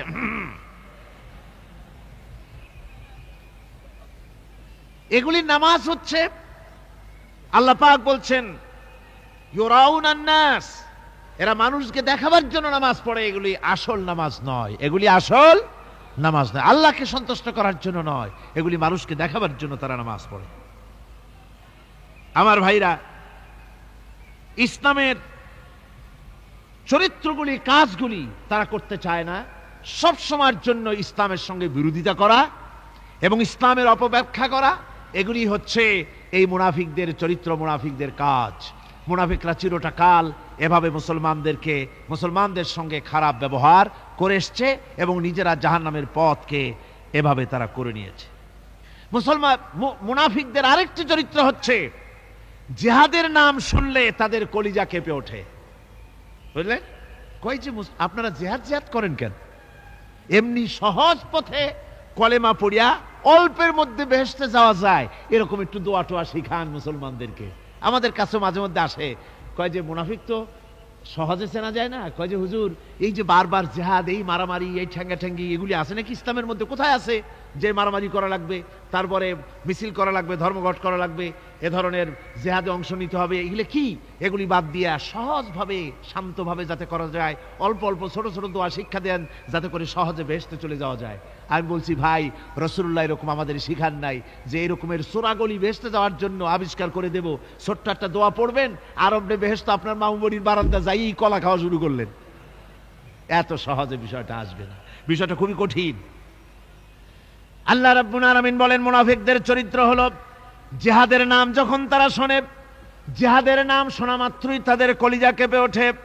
রাআইতাল্লাযীনা ফী কুলুবিহিম মারাদুন ইয়ানজুরুনা ইলাইকা নাযারাল মাগশিয়্যি আলাইহি মিনাল মাউত। যখনই তাদের অন্তঃকরণ নেফাকের রোগে ভরা, নিফাকের রোগ তাদের কেমন ভাবে পেয়ে বসেছে যে ওরা এমন ভাবে তাকায় থাকে আপনার দিকে, রাসূলুল্লাহর দিকে এমন ভাবে তারা তাকায় থাকে যে জিহাদের কোনো কথা বলে ফেলে নাকি। জিহাদের কথা যদি আসে তাহলে তো সর্বনাশ। ওদের মৃত্যু যন্ত্রণার মতো, মৃত্যুর জ্বালায় পতিত ব্যক্তি যেমন চোখ ফ্যাকাশে হয়ে যায়, জিহাদের কোনো কারবার বা যুদ্ধের কোনো দামাডোল বেজে উঠলেই এদের কলিজার মধ্যে কাঁপ সৃষ্টি হয়ে যায়, কলিজার মধ্যে কাঁপ সৃষ্টি হয়, জিহাদের তারা দারুণভাবে ভয় পায়। মোমেনদের উল্টা, মোমেনদের হলো জিহাদের নাম শুনতে তাদের কলিজার মধ্যে ফুর্তি আসে।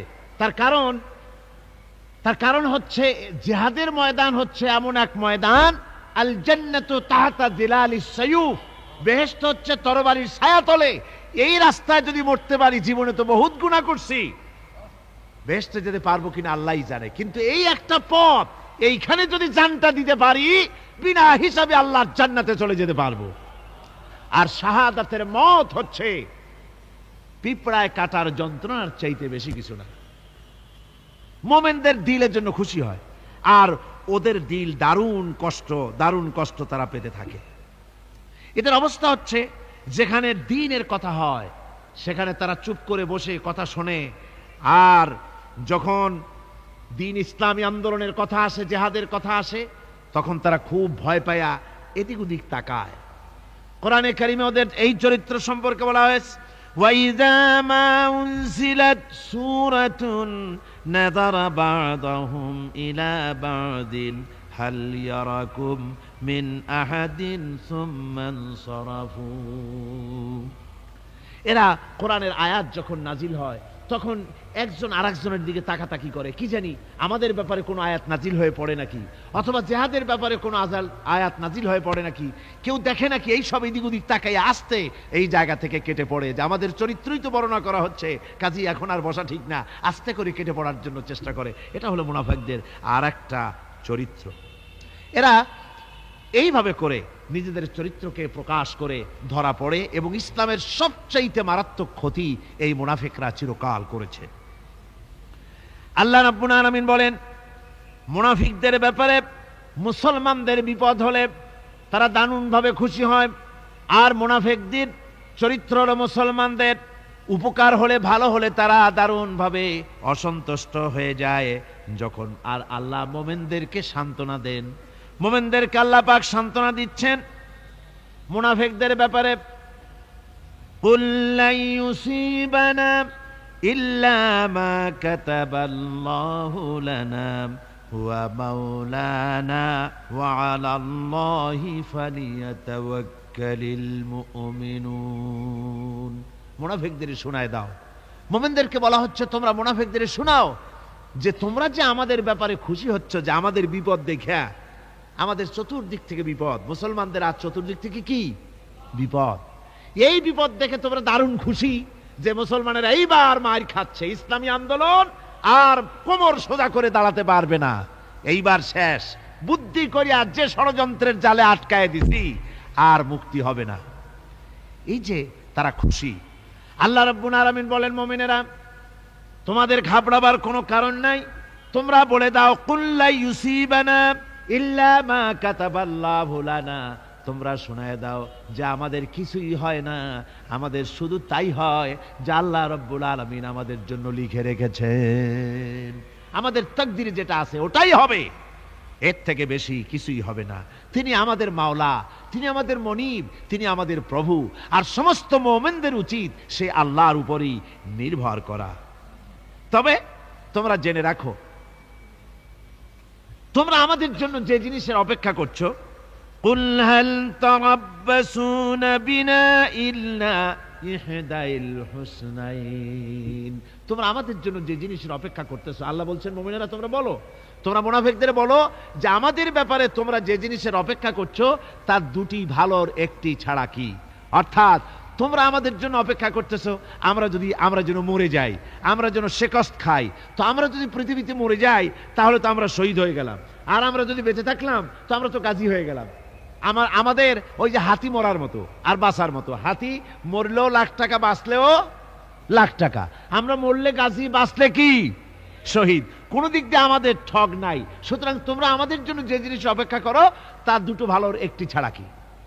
আর আমরা তোমাদের ব্যাপারে, তোমরা যেমন আমাদের ব্যাপারে অপেক্ষা করতেছো, আমরাও তোমাদের ব্যাপারে আরেকটা জিনিসের অপেক্ষা করছি, ওয়া নাহনু নাতারাব্বাসু বিকুম আইয়ুসিবাকুমুল্লাহু বিআযাবিম মিন ইনদিহি আও বিআইদিনা, আমরাও তোমাদের জন্য অপেক্ষা করতেছি একটা জিনিসের।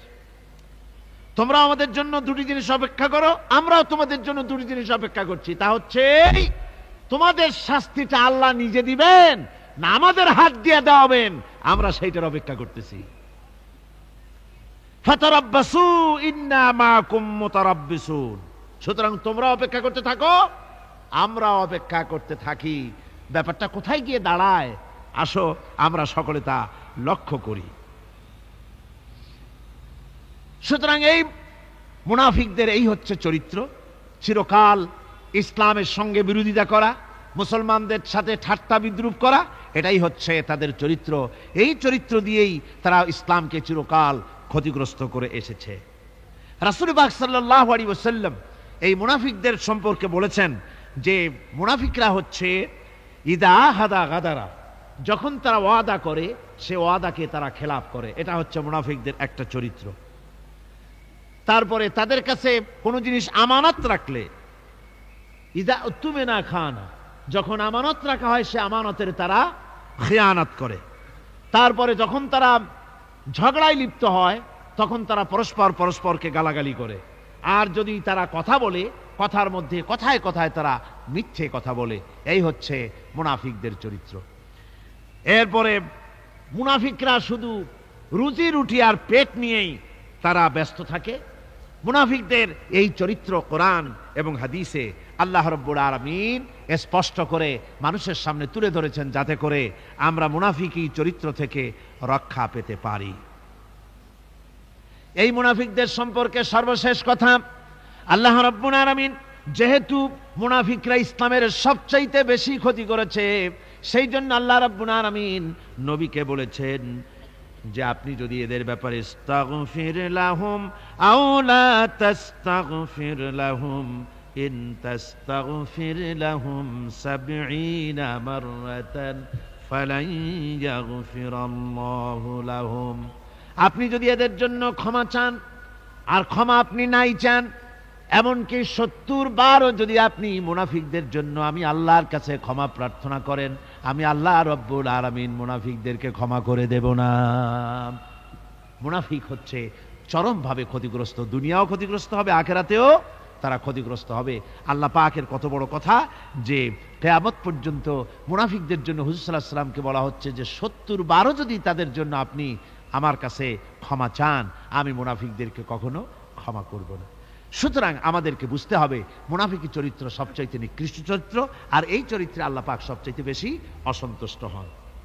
আল্লাহ পাক তাই বলছেন, কাবুরা মাকতান ইনদাল্লাহি আন তাকুলু মা লা তাফআলুন, আল্লাহর কাছে সবচাইতে বেশি ক্রোধ উদ্রেককারী এই ব্যাপারটাই যে তোমরা যা বলো তা তোমরা করো না, এটা বড় মারাত্মক ব্যাপার, আল্লাহ এটাকে সহ্য করেন না। সুতরাং মুমিনদেরকে আয়াত থেকে শিক্ষা গ্রহণ করতে হবে, মুনাফিকি ছাড়তে হবে, আনুগত্য করতে হবে, সবটাই আল্লাহর। কার আনুগত্য হবে? আল্লাহ এবং রাসূলের আনুগত্য জীবনের সকল ক্ষেত্রেই করতে হবে। এটাই মুসলমানদের জন্য ঈমানের সবচেয়ে বড় দাবি। তারপরে রব্বুল আলামিন বলেন, ইন্নাল্লাহা ইউহিব্বুল্লাযীনা ইউকাতিলুনা ফি সাবিলিহি সাফফান কাআন্নাহুম বুনিয়ানুম মারসুস। আল্লাহ পাক বলছেন, আল্লাহ নিশ্চয়ই ভালোবাসেন সেই সব লোকদেরকে যারা কাতারবন্দী হয়ে আল্লাহর রাস্তায় লড়াই করে, সীসা ঢালা প্রাচীরের মতো ইস্পাত কঠিন দৃঢ় হয়ে যারা কাতারবন্দী হয়ে সুসংবদ্ধ হয়ে আল্লাহর জন্য যারা লড়াই করে। এখানে বলা হচ্ছে যে লড়াইটা হবে আল্লাহর জন্য, সংগ্রাম হবে কার জন্য? ইউকাতিলুনা ফি সাবিলিহি। লড়াইটা কখনই দেশ দখল করা, তা আবার মানুষের তৈরি করা আইন কানুন প্রতিষ্ঠার জন্য দেশ দখল করার সংগ্রাম, মানুষের তৈরি করা মতবাদকে প্রতিষ্ঠা করার সংগ্রাম, এই জাতীয় যত রকমের সংগ্রাম আছে, যত রকমের জিহাদ আছে, এই সমস্ত সংগ্রামকে, লড়াইকে ইসলাম জায়েজ করে না। এগুলি মুসলমানদের জন্য একদম নিষিদ্ধ। মুসলমানরা লড়াই করবে কেবলমাত্র আল্লাহর রাস্তায়, ফি সাবিলিহি, জিহাদ ফি সাবিলিল্লাহ ওয়া তুজাহিদুনা ফি সাবিলিল্লাহ। লড়াই হবে কার পথে? সবে চিল্লায় বলেন, লড়াই কার পথে? লড়াই কি? জিহাদ কি? জিহাদ এই নয় যে আপনি লাঠি ঠেঙ্গা নিয়ে তারপরে বাইর হবেন আর হিন্দু খ্রিস্টান যেখানে পাবেন সমানে মারিয়া শেষ করে ভালাবেন, এর নাম জিহাদ নয়। জিহাদ হচ্ছে আল্লাহর রাস্তায় সংগ্রাম করা, লড়াই করা। সেই লড়াইটা কি? যে কোনো উদ্দেশ্যকে সফল করার জন্য প্রচেষ্টা চালানো, প্রাণান্তকর প্রচেষ্টা চালানো, ওই প্রচেষ্টার নামই হচ্ছে কি? জিহাদ। সুতরাং এই জিহাদটা হবে আল্লাহর রাস্তায়, সংগ্রাম হবে আল্লাহর রাস্তায়। কি উদ্দেশ্যে? দিন প্রতিষ্ঠার উদ্দেশ্যে। কোরআনে কারীমে রব্বুল আলামিন বলেছেন, আল্লাযীনা আমানু ইউকাতিলুনা ফি সাবিলিল্লাহ, যারা নাকি ঈমানদার তারা লড়াই করে আমি আল্লাহর রাস্তায়, আমি আল্লাহর পথে তারা লড়াই করে, সংগ্রাম করে আমার দেওয়া জীবন ব্যবস্থা প্রতিষ্ঠার জন্য। ওয়াল্লাযীনা কাফারু ইউকাতিলুনা ফি সাবিলিত তাগুত, আর যারা নাকি কাফের, ভালো করে শোনেন, আল্লাহ পাক বলছেন যারা নাকি কাফের তারাই লড়াই করে মানুষের তৈরি করা তাগুতের পথে লড়াই করে, অর্থাৎ আল্লাহর দেওয়া রাসূলের দেওয়া বিধানকে বাদ দিয়ে মানুষের তৈরি করা, অন্যের তৈরি করা মতবাদ প্রতিষ্ঠার পিছনে সংগ্রাম করে। এখন আপনি দেখেন এই পৃথিবীতে সমাজতন্ত্র কার তৈরি? মানুষের। আল্লাহর না মানুষের? জোরে বলেন, এটা কার তৈরি? আল্লাহর না মানুষের? জাতীয়তাবাদ কার তৈরি? আল্লাহর না মানুষের? পুঁজিবাদ কার তৈরি? আল্লাহ না মানুষের? সমাজতন্ত্র কার তৈরি? আল্লাহ না মানুষের? ধর্মনিরপেক্ষতাবাদ কার তৈরি? আল্লাহ না মানুষের? এই সমস্ত মতবাদকে মানুষের তৈরি করা, এসব মতবাদকে প্রতিষ্ঠিত করার জন্য যারাই সংগ্রাম করে, যারাই লড়াই করে, আল্লাহ পাক বলেছেন ওয়াল্লাযীনা কাফারু ইউকাতিলুনা ফি সাবিলিত তাগুত, এরা হচ্ছে লড়াই করে তাগুতের পথে, শয়তানের পথে। কার পথেগুলি? শয়তানের পথ। জোরে বলেন, এই পথগুলি কার? শয়তানের পথ। যারা মুমিন তারা লড়াই করবে আল্লাহর পথে। সুতরাং লড়াই হতে হবে সব সময় আল্লাহর পথে, আর সেই লড়াই বিচ্ছিন্নভাবে নয়, কাতারবন্দি হয়ে সুসংহত সাংগঠনিক প্রক্রিয়ায় সুশৃঙ্খলভাবে সাংগঠনিক ফয়সলা সিদ্ধান্তকে মেনে নিয়ে আমিরের হুকুমকে অনুসরণ করে ঐক্যবদ্ধভাবে যদি লড়াই হয়, সে লড়াইয়ে বিজয় আসবে আল্লাহর পক্ষ থেকে। বিচ্ছিন্নভাবে নয়, ঐক্যবদ্ধভাবে কাজ করতে হবে। এই আয়াতের মূলনীতির ভিত্তিতে রাসূল পাক সাল্লাল্লাহু আলাইহি ওয়াসাল্লামের নেতৃত্বাধীন এমন এক মহা সামরিক শক্তি গড়ে উঠেছিল, যার সামনে তদানীন্তন রোম পারস্য পদানত হয়েছিল। সুবহানাল্লাহ পড়ে। সুতরাং এমন একটি বাহিনী গড়ার জন্য মুমিনদের প্রতি বলা হচ্ছে যে তোমরা হবে সেই ধরনের বাহিনী যারা নাকি লড়বে আল্লাহর রাস্তায়, আল্লাহর পথে লড়াই করবে নিজেদের জান এবং মাল দিয়ে, ঐক্যবদ্ধভাবে। তারপরে আল্লাহ রাব্বুল আলামিন বলছেন, ওয়াইয ক্বালা মূসা লিকওমিহি ইয়া কওমি লিমা তুযুনানি وقد تعلمون أني رسول الله إليكم فلما زاغوا أزاغ الله قلوبهم والله لا يهدي القوم الفاسقين। স্মরণ করো মুসা আলাইহিস সালামের কথা। এই কথাগুলি আল্লাহ মুসলমানদের স্মরণ করাচ্ছেন। কাদেরকে? মুসলমানদেরকে। মুসা আলাইহিস সালামের কথা স্মরণ করো।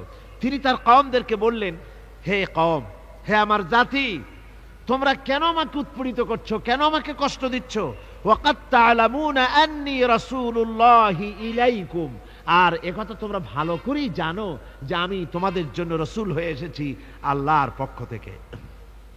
বন্ধুগণ, কোরআনে কারীমে একথা বলা হয়েছে, সর্বত্র প্রায় এসেছে, নবীদের উপরে সমকালীন যুগের লোকেরা নবীদেরকে কষ্ট দিয়েছে, মুসিবত দিয়েছে।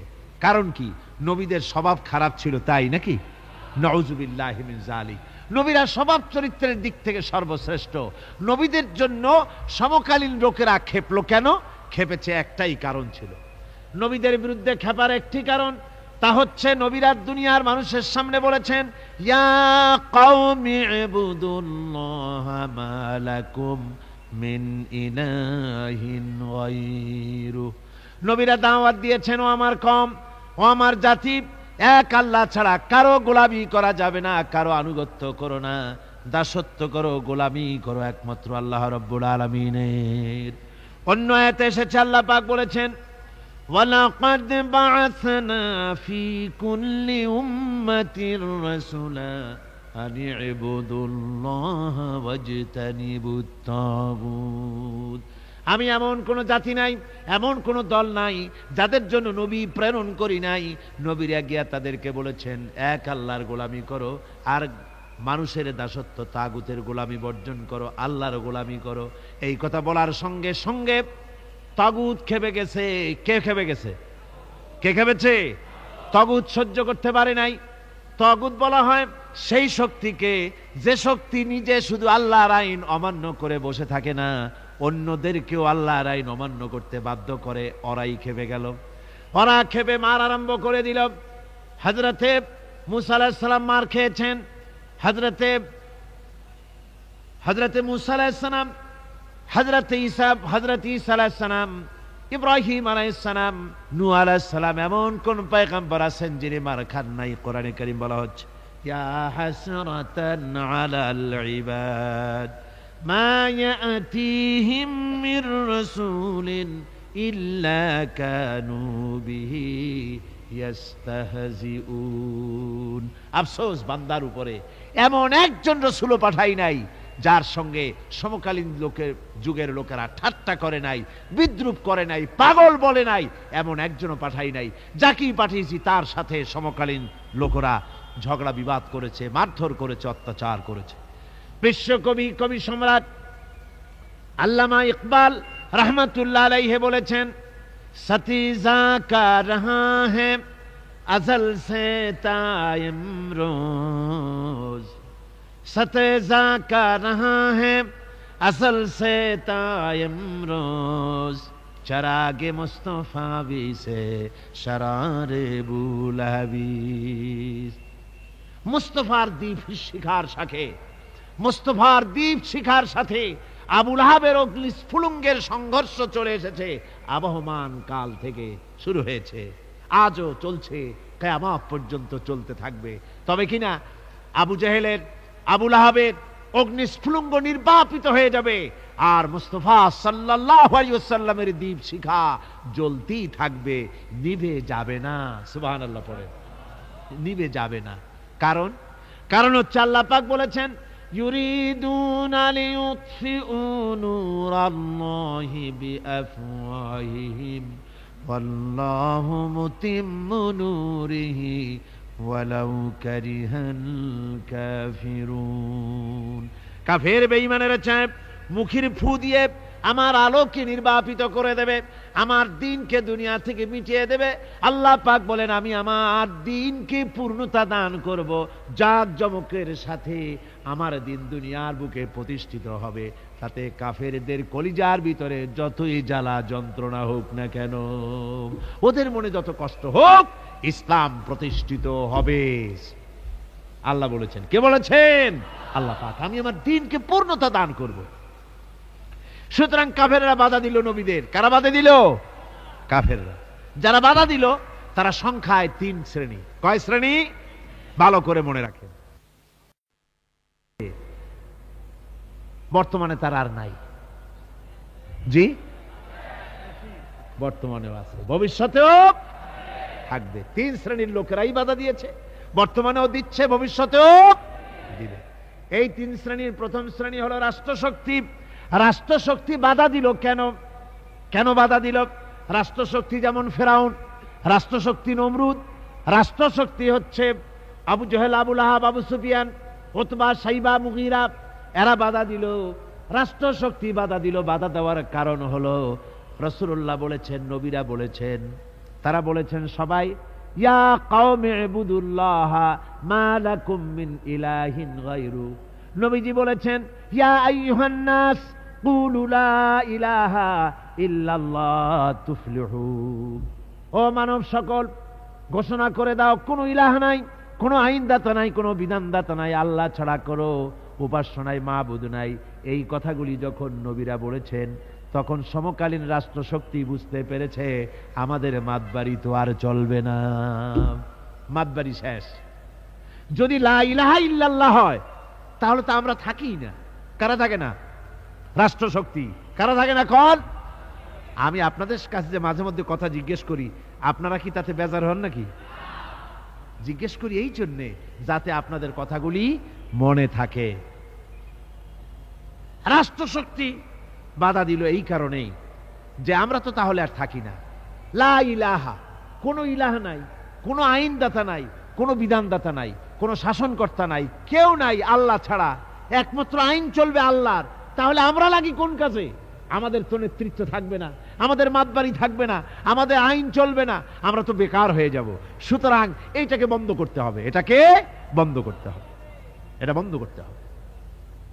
এই আইন যদি চালু হয় তাহলে তো মৌজ করা যাবে না, ফুর্তি করা যাবে না, ইট ড্রিঙ্ক অ্যান্ড বি মেরি এগুলি তো আর চলবে না। ডু ফুর্তি নো চিন্তা এসব তো আর চলবে না। মদ খাওয়া, জুয়া খেলা, শয়তানি করা, বদমাশি করা, জনগণের টাকা নিয়ে নিজের বাপের সম্পত্তি মনে করে তা গ্রহণ করা, এভাবে করে সর্বনাশ করা তো আর চলবে না, মাতবাড়ি তো চলবে না। সুতরাং ঠেকাও। এই ঠেকাও আন্দোলন চলল। ফেরাউন মুসা আলাইহিস সালামকে ঠেকাইতে চাইল। মুসা আলাইহিস সালামকে ফেরাউন বলল, তুমি যে আল্লাহর নবী, একথা কেন বলো? তোমার সাহসটা কি? আমার বাড়ির দুধ কলা খেয়ে তুমি বড় হয়েছ, আমি তোমাকে বড় করলাম, আর আজকে তুমি নতুন করে ইলা একজন নিয়ে এসছো। তুমি যদি আমি ছাড়া কাউকে ইলা বলে বানো, লাআজআলান্নাকা মিনাল মাসজুনিন, অবশ্যই তোমাকে কারারুদ্ধ করে রাখবো, জেলখানায় ঢুকাই দেব। হযরত মুসা আলাইহিস সালাম বলেন, ফেরাউন রে, তুমি কারে ভয় দেখাও? তোমার জেলের ভয় দুনিয়ার অন্যরা করতে পারে, আমাকে তুমি চিনতে পারো নাই। আমি আল্লাহর পয়গম্বর, তোমার জেলের পরোয়া করি না। মুসা আলাইহিস সালামের সঙ্গে ফেরাউনের সংঘর্ষ শুরু হলো। মুসা আলাইহিস সালাম দরিয়ার কিনারে বসে উম্মতদেরকে তিনি হেদায়েত দিতেছেন।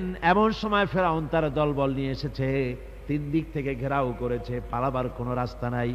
হযরতে মুসা আলাইহিস সালামের উম্মতেরা বলল, ইন্না লামুদরাকুন, আমরা ধরা পড়ে গেছি, আর তো পালাবার উপায় নাই, আর বাঁচার উপায় নাই। তিন দিক থেকে আক্রান্ত হয়েছে, আর সামনে সমুদ্র, যাব কোথায়? সামনে হচ্ছে নদী, পালাবো কোথায়? পালাবার তো জায়গা নাই, তিন দিক থেকে আটকা পড়েছে, এবার বুঝে মরে যাব। মুসা আলাইহিস সালাম বললেন, মোটেও ভয় পেও না, আল্লাহ আমাদের সাথে আছেন, রব্বি সাইয়াহদিন, আল্লাহ অবশ্যই আমাদের পথ দেখাবেন। জোরে কোন সুবহানাল্লাহ।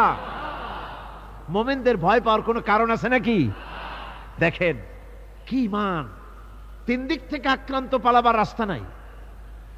মুসা আলাইহিস সালাম বলছেন, ভয় পেও না, আল্লাহ আমাদের পথ দেখাবেন। আর আল্লাহ রাব্বুল আলামিন অর্ডার করে দিলেন, ও মুসা, হাতে যে লাঠি আছে ওই লাঠি দিয়ে দরিয়ার উপরে আঘাত করো। দরিয়ার উপরে তিনি আঘাত করলেন, দরিয়া ফেড়ে গেল। নদীর ভিতর থেকে একটা রাস্তা না, 12টা রাস্তা তৈরি হয়ে গেল। এগুলি গল্প না কোরআন শরীফ আছে? কোথায় আছে? 12টা রাস্তা হয়ে গেল। মুসা আলাইহিস সালাম তার দলবল নিয়ে ওই রাস্তা দিয়ে আরামসে চলে যেতেছেন, নদীর ওপারে চলে যাবেন। এদিকে ফেরাউন চলে এসেছে, দরিয়ার কিনারে এসে রাস্তা দেখে আনন্দে মাতোয়ারা হয়ে গেছে। দেখলো যে বাহ, সুন্দর মোটরওয়ে, হাইওয়ে, বিরাট রাস্তা। সুতরাং সেও তার দলবল নিয়ে নেমে গেছে। দরিয়ার মাঝখানে যখন ফেরাউন এসেছে, মুসা আলাইহিস সালাম চলে গেছেন ওপারে, ও তখন মাঝখানে এসেছে।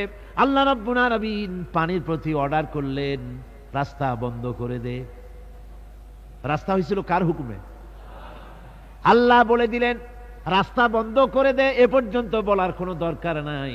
আল্লাহ যখন এরাদা করেন, বলেন কুন, আর সাথে সাথে হয়ে যায়। আল্লাহ কুন বললেন, রাস্তা হলো, আবার কুন বললেন, রাস্তা বন্ধ হয়ে গেল। এবার পানির ভিতরে তুফান শুরু হয়ে গেল, বিরাট তরঙ্গমালার ভিতরে ফেরাউনের দলবল চুবনি খেয়ে ডুবে ডুবে মরে যেতেছে। ফেরাউন এবার একা বেঁচে, সব শেষ হয়ে গেছে, কেউ আর বেঁচে নাই। ফেরাউন একবার উপরে ওঠে, আর একবার নিচে চলে যায়। চুবনি খেতে খেতে পেট তো রীতিমতো পটকা মাছের মতো মোটা হয়ে গেছে। মুখ দিয়েও পানি পড়ে, নাক দিয়েও পানি পড়ে, বাঁচার কোনো উপায় নাই। দেখে ফেরাউন এবার বলতেছে, আমানতু আন্নাহু লা ইলাহা ইল্লাল্লাযী আমানাত বিহি বানু ইসরাঈল। আমি ঈমান এনেছি আল্লাহ ছাড়া কোনো ইলাহ নাই, ওই আল্লাহর উপর ঈমান এনেছি যে আল্লাহর উপর ঈমান এনেছে বানু ইসরাঈলেরা। ওয়া আনা মিনাল মুসলিমিন, আর আমি তো মুসলমান। এরপরও ফেরেশতারা আমারে সুবাইকা, আমি তো মুসলমান। আল্লাহ রাব্বুল আলামিন শুনায় দিলেন আল আন ওয়াকাদ আসাইতা ক্বাবলু ওয়া কুনতা মিনাল মুফসিদিন। এখন তুমি বলতেছো আমি মুসলমান ঈমান এনেছি, অথচ যতদিন সুযোগ পেয়েছিলে বছরের পর বছর ধরে, শতাব্দীর পর শতাব্দী ধরে তুমি আমার বান্দাদের উপরে বিপর্যয় সৃষ্টি করেছো, ফাসাদ বরপা করেছো, মন গড়া আইন ও কানুন দিয়ে দেশকে চালায়েছো, আমার পয়গম্বরকে কষ্ট দিয়েছো। আজ আর তোমাকে শুধু মারবই না, তোমার শরীরকে আমি বাঁচায় রাখবো। তোমার শরীর পানিতে পচবে না, মাছেও খাবে না, স্থলভাগের কোনো প্রাণী তোমার শরীর খাবে না, নষ্ট করবে না। তোমার শরীরকে আমি বাঁচায় রাখবো, যাতে দুনিয়ায় যত মানুষ পৃথিবীতে আছে তোমার মতো নমরুদ আর ফেরাউন যদি কেউ হতে চায়, তাহলে তারা যেন বোঝে যে আল্লাহ ইচ্ছে করলে এই রকম সুটকি বানায়া রাখতে পারবে। আমার বন্ধুগণ, পয়গম্বরদের বাধা দিল, ফেরাউন বাধা দিয়েছিল এই কারণে, নমরুদ বাধা দিল এই কারণে। নমরুদ বলল আমি হচ্ছি তোমাদের ইলাহ, মান আশাদ্দু মিন্না কুওয়া, আমার চাইতে শক্তিশালী আর কে আছে, আমি তো বড় শক্তিশালী। আনা রাব্বুকুমুল আলা, আমি তোমাদের বড় প্রভু। আবার কে বলতেছে লা ইলাহা ইল্লাল্লাহ, এগুলি কোনো ব্যাপার না। এই বলে ইব্রাহিম আলাইহিস সালামকে মারার চেষ্টা করেছিল। আল্লাহ পাক হযরত ইব্রাহিমকে টিকায় রাখলেন, আর নমরুদরে জুতা মারিয়া দুনিয়া থেকে বিদায় করে দিলেন। ঠিক কিনা কোন? ফেরাউনরে মারলেন কি করিয়া? চুবাইয়া। আর নমরুদ গেল জুতা খাইয়া, শেষ হয়ে গেল। এভাবে করে দুনিয়ায় নমরুদ আর ফেরাউন আসে, ইসলামের সঙ্গে বিরোধিতা করে। ওদিকে আবু জাহেল, আবু লাহাব, উতবা, শাইবা, মুগীরা, তারাও চেষ্টা করেছিল নবীজিকে দুনিয়া থেকে বিদায় করে দেবে, তার কথাকে দুনিয়ার মানুষকে শুনতে দেবে না। সমস্ত নবীদেরকে বাধা দিয়েছে, নবীজিকেও বাধা দিয়েছে। ওই বাধার মোকাবেলা করতে গিয়ে হযরতে আবু বকর, হযরতে ওমর, ওসমান, আলী রিদওয়ানুল্লাহ তাআলা আলাইহিম আজমাইন সবাই মার খেয়েছেন, কষ্ট করেছেন, মুসিবত উঠাইছেন। এত কষ্ট মুসিবত পয়গম্বরদের উপরে হয়েছে, স্বয়ং আল্লাহ নবী মার খেয়েছেন, নবীজির দান মোবারক শহীদ হয়েছে, রাসূলুল্লাহর কপালের ভিতরে লোহার কড়া প্রবিষ্ট হয়েছে, আল্লাহ নবীর গলায় চাদর দিয়ে কাফেররা জমিনের উপরে আছাড় মেরে ফেলে দিয়েছে। এত কষ্ট মুসিবত নবীদের উপরে তারা দিয়েছে, তার একটি মাত্র কারণ ছিল, আল্লাহ নবী বলেছেন লা ইলাহা ইল্লাল্লাহু মুহাম্মাদুর রাসূলুল্লাহ। আল্লাহর দেওয়া বিধানকে জমিনে প্রতিষ্ঠা করার এটাই ছিল তাদের অপরাধ। এই জন্যই তারা মেরেছে নবীদেরকে। রাষ্ট্রশক্তি চিরকাল বাধা দিয়েছে, সব সময় রাষ্ট্রশক্তি ইসলামকে বাধা দেয়। হুজুরের যুগে দিয়েছে, আগেও দিয়েছে, হুজুরের পরেও দিয়েছে, এখনো যুগে যুগে ইসলামকে ঠেকাবার জন্য বাধা দেয়। সবচাইতে বড় বাধা দেয় কারা? রাষ্ট্রশক্তি। রাষ্ট্রশক্তি বাধা দেয়, বলে ইসলামের কথা উঠলেই বলে এগুলি হচ্ছে মৌলবাদ, এগুলি হচ্ছে মৌলবাদ। সরকারি প্রচার যন্ত্রের মাধ্যমে ইসলামকে মৌলবাদ বলে গালি দেওয়া হয়, সাম্প্রদায়িক বলে গালি দেওয়া হয়। মনে রাখতে হবে, ইসলামকে সাম্প্রদায়িক বলে গালি দেওয়া কুফরি। ইসলামকে সাম্প্রদায়িক বলে গালি দেওয়া কি? জোরে বলেন কি? ইসলাম সাম্প্রদায়িক নয়, মুসলমানেরা সাম্প্রদায়িক নয়, ইসলাম হচ্ছে সার্বজনীন। ইসলাম কি? সার্বজনীন। ইসলাম সাম্প্রদায়িক নয়। ইসলাম যত আইন করেছে সমস্ত আইন সার্বজনীন আইন। যেমন সুদ, মনে রাখুন, সুদ যদি কোন দেশ আল্লাহর কোরআন অনুযায়ী হারাম ঘোষিত হয়, আল্লাহ তো হারাম করে দিয়েছে, দেশে যদি সুদ মুক্ত ব্যাংকিং চালু হয়, তাহলে উপকৃত হবে শুধু মুসলমান না সব জাতের মানুষ? সব জাতের মানুষ।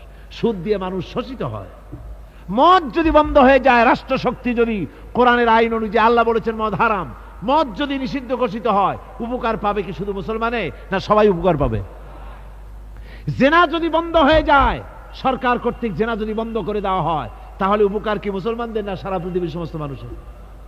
পর্দা করা ফরজ, এই পর্দার প্রথা যদি চালু হয়, তাহলে নারীর ইজ্জত রক্ষা হবে শুধু মুসলমানদের না সারা পৃথিবীর সমস্ত নারীর? তো দেখুন, ইসলামের মদ বলেন, সুদ বলেন, ঘুষ বলেন, জেনা বলেন, জুয়া বলেন, যত রকমের আইন ইসলাম করেছে, চোরের হাত কাটা আইন হোক, আর আপনার হত্যাকারীকে কতল করাই হোক, কিসাস হোক, যত রকমের আইন করেছে, সমস্ত আইন দ্বারা উপকৃত হবে সারা পৃথিবীর সমস্ত মানুষ। এই জন্য ইসলাম সাম্প্রদায়িক নয়, মুসলমানের অসাম্প্রদায়িক নয়, ইসলাম হচ্ছে সার্বজনীন, ইসলাম হচ্ছে বিশ্বজনীন। আজকে রাষ্ট্রশক্তি পয়লা নম্বরেই বাধা দেয় তাদের ক্ষমতাকে টিকিয়ে রাখার জন্য, ক্ষমতাকে কক্ষিগত করার জন্য হারাম ভাবে, অবৈধভাবে সরকারের জনগণের মালকে, সম্পদকে ভক্ষণ করার জন্য নিজেদের ফুর্তি, নিজেদের মনের চাহিদা, নিজেদের নাফস এবং প্রবৃত্তি অনুযায়ী চলার জন্য তারা এই নিজেদের ক্ষমতাকে টিকিয়ে রাখার জন্য ইসলামকে চিরকাল তারা বাধা দিয়ে এসছে। 2 নম্বরে বাধা দিয়েছে যারা, সেটা হচ্ছে কি? বিত্তশালী ধনী ব্যক্তিরা, বিত্তশালী ধনাঢ্য ব্যক্তিরা, ওরাই ইসলামের চিরকাল ইসলামের বাধা দিয়ে আসছে, এখনো দিচ্ছে, ভবিষ্যতে দেবে, তবে সব না। ধনী হযরত ওসমান রাদিয়াল্লাহু তাআলা আনহু ধনী ছিলেন, ওই রকম ধনী ব্যক্তি এখনো আলহামদুলিল্লাহ কিছু কিছু আছে যারা হযরত ওসমান রাদিয়াল্লাহু তাআলা আনহুর মতো দুহাতে সম্পদ বিলায় দেয়, নাম কামাবার জন্য না, আল্লাহর রাস্তে দিয়ে দেয়। আছে না 2-1 জন? আছে, সমাজে আছে। কিন্তু অধিকাংশ বিত্তশালী ব্যক্তিবর্গ তারা বাধা দেয় ইসলামকে। বাধা দেয় কেন? কারুন বাধা দিয়েছিল মুসা আলাইহিস সালামের জামানায়, হুজুরের জামানায় উমাইয়া বাধা দিয়েছিল। এভাবে করে প্রত্যেক যুগে বড় বড় ধনীরা তারা ইসলামকে বাধা দেয়। তাদের আল্লাহ তাদের টাকা দিয়েছে, পয়সা দিয়েছে, অবৈধভাবে তারা পয়সা নিজেরা উপার্জনও করেছে। এই পয়সা দিয়ে তারা সাহায্য করে বাতিলকে, ইসলামকে সাহায্য করে না, ইসলামকে সাহায্য করে না। বাতিলকে অমুক দলের নেতা আসবে, অমুক দলের অমুক আসবে, 50,000 টাকা দিয়ে দেয়, 50,000 টাকা, 2 লাখ টাকা, 5 লাখ টাকা, অমুকের ইলেকশন তো দিয়ে দিল 5 লাখ, 10 লাখ, 20 লাখ, কোটি খানেক টাকা দিয়ে গেল, 2-3 কোটি দিয়ে দিল। কিন্তু ইসলামের কোরআনের মাহফিল হবে, তাফসীর হবে, 5টা টাকা বাইরেতে কলজেটা ছটফট করতে থাকে এই সব লোকে, ঠিক কিনা কন? ইসলামের জন্য কাজ হবে, ইসলামের জন্য কোনো প্রোগ্রাম হাতে নেওয়া হয়েছে, অথবা ইসলামের জন্য নির্বাচন হচ্ছে, এই ধরনের যত রকমের প্রক্রিয়া আছে, এই প্রক্রিয়াগুলি করতে গেলে পরে তখন তাদের থেকে টাকা বের হতে চায় না, বাতিলকে সাহায্য করে চূড়ান্তভাবে, আর ইসলামকে দিতে চায় না। তার কারণ ইসলাম যদি ক্ষমতায় যায় তাহলে অবৈধ পন্থায় যেসব টাকা রোজগার করা হয়েছে এই পথগুলি বন্ধ হয়ে যাবে। তাই তাদের ভয় ইসলামের প্রতি, যেগুলি পথ যদি বন্ধ হয়ে যায় তাহলে তো আমাদের ফুর্তি আর চলবে না, মৌত চলবে না, জেনা ব্যভিচার চলবে না, শয়তানি বদমাশি চলবে না। সেই জন্য তাদের টাকা দিয়ে তারা ইসলামকে দুহাতে ঠেকাবার জন্য তারা প্রচেষ্টা চালায়। কথা বুঝতে পেরেছেন? এরপরে 3 নম্বরে যারা বাধা দেয় তারা হলো ধর্মের নামের এক শ্রেণীর ব্যবসায়ীর দল, ধর্মের নামের এক শ্রেণীর ব্যবসায়ীর দল। এরা হচ্ছে আল্লাহ রাব্বুল আলামিন কোরআনে কারীমের মধ্যে বলেছেন, ইয়া আইয়ুহাল্লাযীনা আমানু ইন্না কাসীরাম মিনাল আহবারি ওয়ার রুহবানি লায়াকুলুনা আমওয়ালান নাসি বিল বাতিল ওয়া ইয়াসুদ্দুনা আন সাবিলিল্লাহ। আল্লাহ রাব্বুল আলামিন বলেন, বিশ্বাসীরা শোনো, আরেক দল লোক হচ্ছে যারা আহলে কিতাবের এক শ্রেণীর পীর দরবেশ আলেম জাতীয় এক শ্রেণীর লোক, যারা নাকি আহবার এবং রহবান, কোরআনের পরিভাষায় বলা হয়েছে এদের কাজ হলো মানুষের মালকে, সম্পদকে বাতিল পন্থায় ভক্ষণ করা। নিজেদেরকে জনগণের সামনে এভাবে পেশ করে যে তারাই যেন বেহেশতের এজেন্ট, তাদেরকে খুশি করতে পারলেই আল্লাহ খুশি হয়ে যাবে। এই জাতীয় একটা ভাব দ্বারা তারা মানুষের সামনে নিজেকে পেশ করে থাকে, আর ধর্মের বিভিন্ন অনুভূতি দিয়ে মানুষের কাছ থেকে টাকা পয়সা শোষণ করে নেওয়ার পথ চালু করে দেয়, সহজে ভেস্তে যাওয়ার পথ চালু করে দেয়। এ ধরনের অনেক বেদাত পূর্ণ কাজ তারা করে, আর বেদাত আর শিরকের মাধ্যমে ধর্মীয় অনুভূতি দিয়ে মানুষের কাছ থেকে টাকা পয়সা লুট করে নেওয়ার জন্য চেষ্টা করে। এই যে আপনি দেখেন বর্তমানে এই যে রজব মাস, এটা সাবান শুরু হয়েছে বোধহয়, রজব মাস চলে গেল, রজব মাস আসলে পরে খাজা বাবার মহব্বতের লোকের আর অভাব থাকে না, এমনি নামাজ পড়ে না, কিন্তু রজব মাস আসলে পরে তখন ড্যাগ নিয়ে ড্যাগের উপরে লাল কাপড় চড়াই দিয়া, শালু কাপড় চড়াই দিয়া তারপরে টাকা পয়সা রোজগার করার জন্য দারুণ ভাবে চেষ্টা করে। খাজার এত মহব্বত, নামাজ পড়ে না একক তো, বুঝলেন, নামাজ পড়ে না, খাজার দারুণ মহব্বত করে। আসলে তো খাজার মহব্বত না, আসল ব্যাপারটা হচ্ছে ইয়া খাজা কুস্তু আজা, পেট তো ভর যা, নিজের পেট ভরার জন্য, নিজের টাকা পয়সা লুটতরাজ করার জন্য এইভাবে করে তারা খাজার মহব্বত মহব্বত হিসেবে নিজেকে পেশ করে। এইভাবে কেউ মাজার দিয়া, কেউ ওরস দিয়ে, কেউ এই ধরনের নানান রকমের বিদআতপূর্ণ কাজ করে করে জনগণের কাছ থেকে টাকা পয়সা বাতিল পন্থায় ভক্ষণ করে। আল্লাহ পাক বলছেন শুধু বাতিল পন্থায় জনগণের মালকে ভক্ষণ করে যদি বসে থাকতো তাও একটা হতো, তাও না। ওয়াসুদ্দুনা আন সাবিলিল্লাহ, বাতিল পন্থায় জনগণের মাল ভক্ষণ করে, এটা হলো এক। 2 নম্বরে সব সময় তারা ইসলামী আন্দোলনকে বাধা দেয়। ইসলামের পথে, আল্লাহর পথে সব সময় ফতোয়া দিয়ে, ফতোয়াবাজি করে তারা ইসলামের আন্দোলনের পথে লোকেরা যেন যাইতে না পারে, ইসলামী আন্দোলনে শরীক হতে না পারে, সেজন্য আপ্রাণ প্রচেষ্টা করতে থাকে এই শ্রেণীর লোকেরা। এই 3 শ্রেণীর লোক ইসলামকে চিরকাল বাধা দিয়ে এসেছে। তাই আমি আজকে আপনাদের সামনে এই কথাই বলতে চাই যে আল্লাহ রাব্বুল আলামিন কোরআনে কারীমের এই সূরাটির এই আয়াতগুলির মধ্যে পরিষ্কার করে আমাদের সামনে বলে দিলেন যে মুনাফিকি বর্জন করতে হবে। 1 নম্বরে কি? মুনাফিকি বর্জন করতে হবে। মুনাফিকি মারাত্মক রোগ, সেই রোগগুলি সম্পর্কে আমি আপনাদের সামনে আলোচনা করেছি। 2 নম্বরে বলা হয়েছে আল্লাহ ঘৃণিত, সর্বাধিক ঘৃণিত ব্যক্তি আল্লাহর কাছে মুনাফিকরা। সর্বাধিক ঘৃণিত কারা? মুনাফিকরা। আর সবচাইতে আল্লাহ ভালোবাসেন কাদেরকে? যারা নাকি কাতারবদ্ধভাবে আল্লাহর রাস্তায় লড়াই করে আল্লাহর দ্বীন প্রতিষ্ঠার জন্য, তারা হলো আল্লাহর সবচাইতে বেশি প্রিয়। আর 3 নম্বরে আজকের আলোচনায় আসলো যে নবীদেরকে যেভাবে জ্বালা যন্ত্রণা দিয়েছে কাফের বেঈমানেরা, ওই জ্বালা যন্ত্রণার সিলসিলা চলতেছে, চলবে। তবে মনে রেখো, বনী ইসরাঈলেরা যেভাবে মুসা আলাইহিস সালাম, ঈসা আলাইহিস সালামকে বাধা দিয়ে যেভাবে বিপদগ্রস্ত হয়েছে, তোমরা মুসলমানেরা যদি নবীদেরকে এভাবে নির্যাতন করো, তোমাদেরকেও নির্যাতিত হতে হবে। আল্লাহর গজব তোমাদের উপরেও আসবে। আর আগামীকাল আপনারা সকলে পরস্পরকে দাওয়াত দিবেন কোরআনের তাফসীরের মাহফিলে। আপনার দাওয়াত অনুযায়ী 1টা লোক বা 2টা লোক যদি আপনার বেশি আনতে পারেন, আর তারা যদি কোরআনের আলোচনা শুনে যদি ইসলাহ হয়, চরিত্র ভালো হয়ে যায়, নামাজি হয়, দিনদার হয়, কিয়ামত পর্যন্ত এই সওয়াব কবরে বসে বসে আপনি পাবেন সাদকায়ে জারিয়ার। জোরে বলেন আলহামদুলিল্লাহ। এটাই কেউ কার্পণ্যতা করবেন না। টেলিফোনে দাওয়াত দিয়ে হোক অথবা বাড়ি গিয়ে হোক, যেমনি হোক, এক একজনে 2 জন 3 জনকে টার্গেট নিয়ে নিয়ে এই মাহফিলে দাওয়াত করে নিয়ে আসবেন। আল্লাহ পাক যেন সকলকে কবুল করেন। আর যাওয়ার সময় বুক স্টল আছে অনেক, প্রতি বছর এই বুক স্টলগুলি হয়, অনেক বইপত্র এখানে আসে, দ্বীনি বইপত্র, যেগুলি পড়লে আপনাদের দ্বীন ও ঈমান সহি শুদ্ধ হবে। কোরআনে কারীমের তাফসীর আছে, হাদিসের অনুবাদ আছে, ইসলামী সাহিত্য আছে, ইসলামী ম্যাগাজিন আছে, অভাব নাই। আপনারা যাওয়ার সময় কিছু কিছু প্রত্যেক দোকান থেকে আপনারা খরিদ করে নিয়ে যাবেন। আর আপনাদের বেগম সাহেবাদের, আপনাদের বোন, আপনাদের মেয়ে, আপনাদের মা, আত্মীয় স্বজন, আত্মীয়া মহিলা যারা আছে, তাদেরকেও সাথে করে নিয়ে আসবেন, যেহেতু মা বোনদের জন্য আলাদাভাবে বসার, পর্দা সহকারে কোরআনে কারীম শোনার ব্যবস্থা আছে। এসবে আপনারা সবাই অংশ নেবেন এবং আসরের পর থেকেই শামিল হবেন। বহু ওলামায়ে কেরাম এখানে আছেন, তারা ওয়াজ করতে থাকেন। প্রত্যেকের মধ্যেই আলাদা আলাদা সৌন্দর্য রয়েছে। হার গোলেরা রাং অবুয়ে দিগারাস, এক একজনের মধ্যে আল্লাহ এক এক ধরনের যোগ্যতা দান করেছেন। সকলের কাছ থেকে দ্বীনি কথা শুনে নিজেকে ধন্য করার জন্য সকলের চেষ্টা করা হবে ইনশাআল্লাহুল আজিজ। আল্লাহুম্মা আমিন। রব্বানা যালামনা আনফুসানা ওয়া ইন লাম তাগফির লানা ওয়া তারহামনা লানাকুনান্না মিনাল খাসিরিন। রব্বানা লা তুযিগ কুলুবানা বা'দা ইয হাদাইতানা ওয়া হাব লানা মিন লাদুনকা রাহমাতান ইন্নাকা আনতাল ওয়াহ্হাব। আয় আল্লাহ তাআলা, হাজার হাজার মুসলমান নরনারী ঠান্ডাকে উপেক্ষা করে তোমার দ্বীনের কথা শোনার জন্য, কোরআনে কারীমের কথা শোনার জন্য এই মাঠে এসে হাজির হয়েছে। আল্লাহ, তুমি দয়া করে মেহেরবানি করে আলোচনার সওয়াবটুকুন হুজুরে পুরনূর সাল্লাল্লাহু আলাইহি সাল্লামের রূহ মুবারকে পৌঁছে দাও।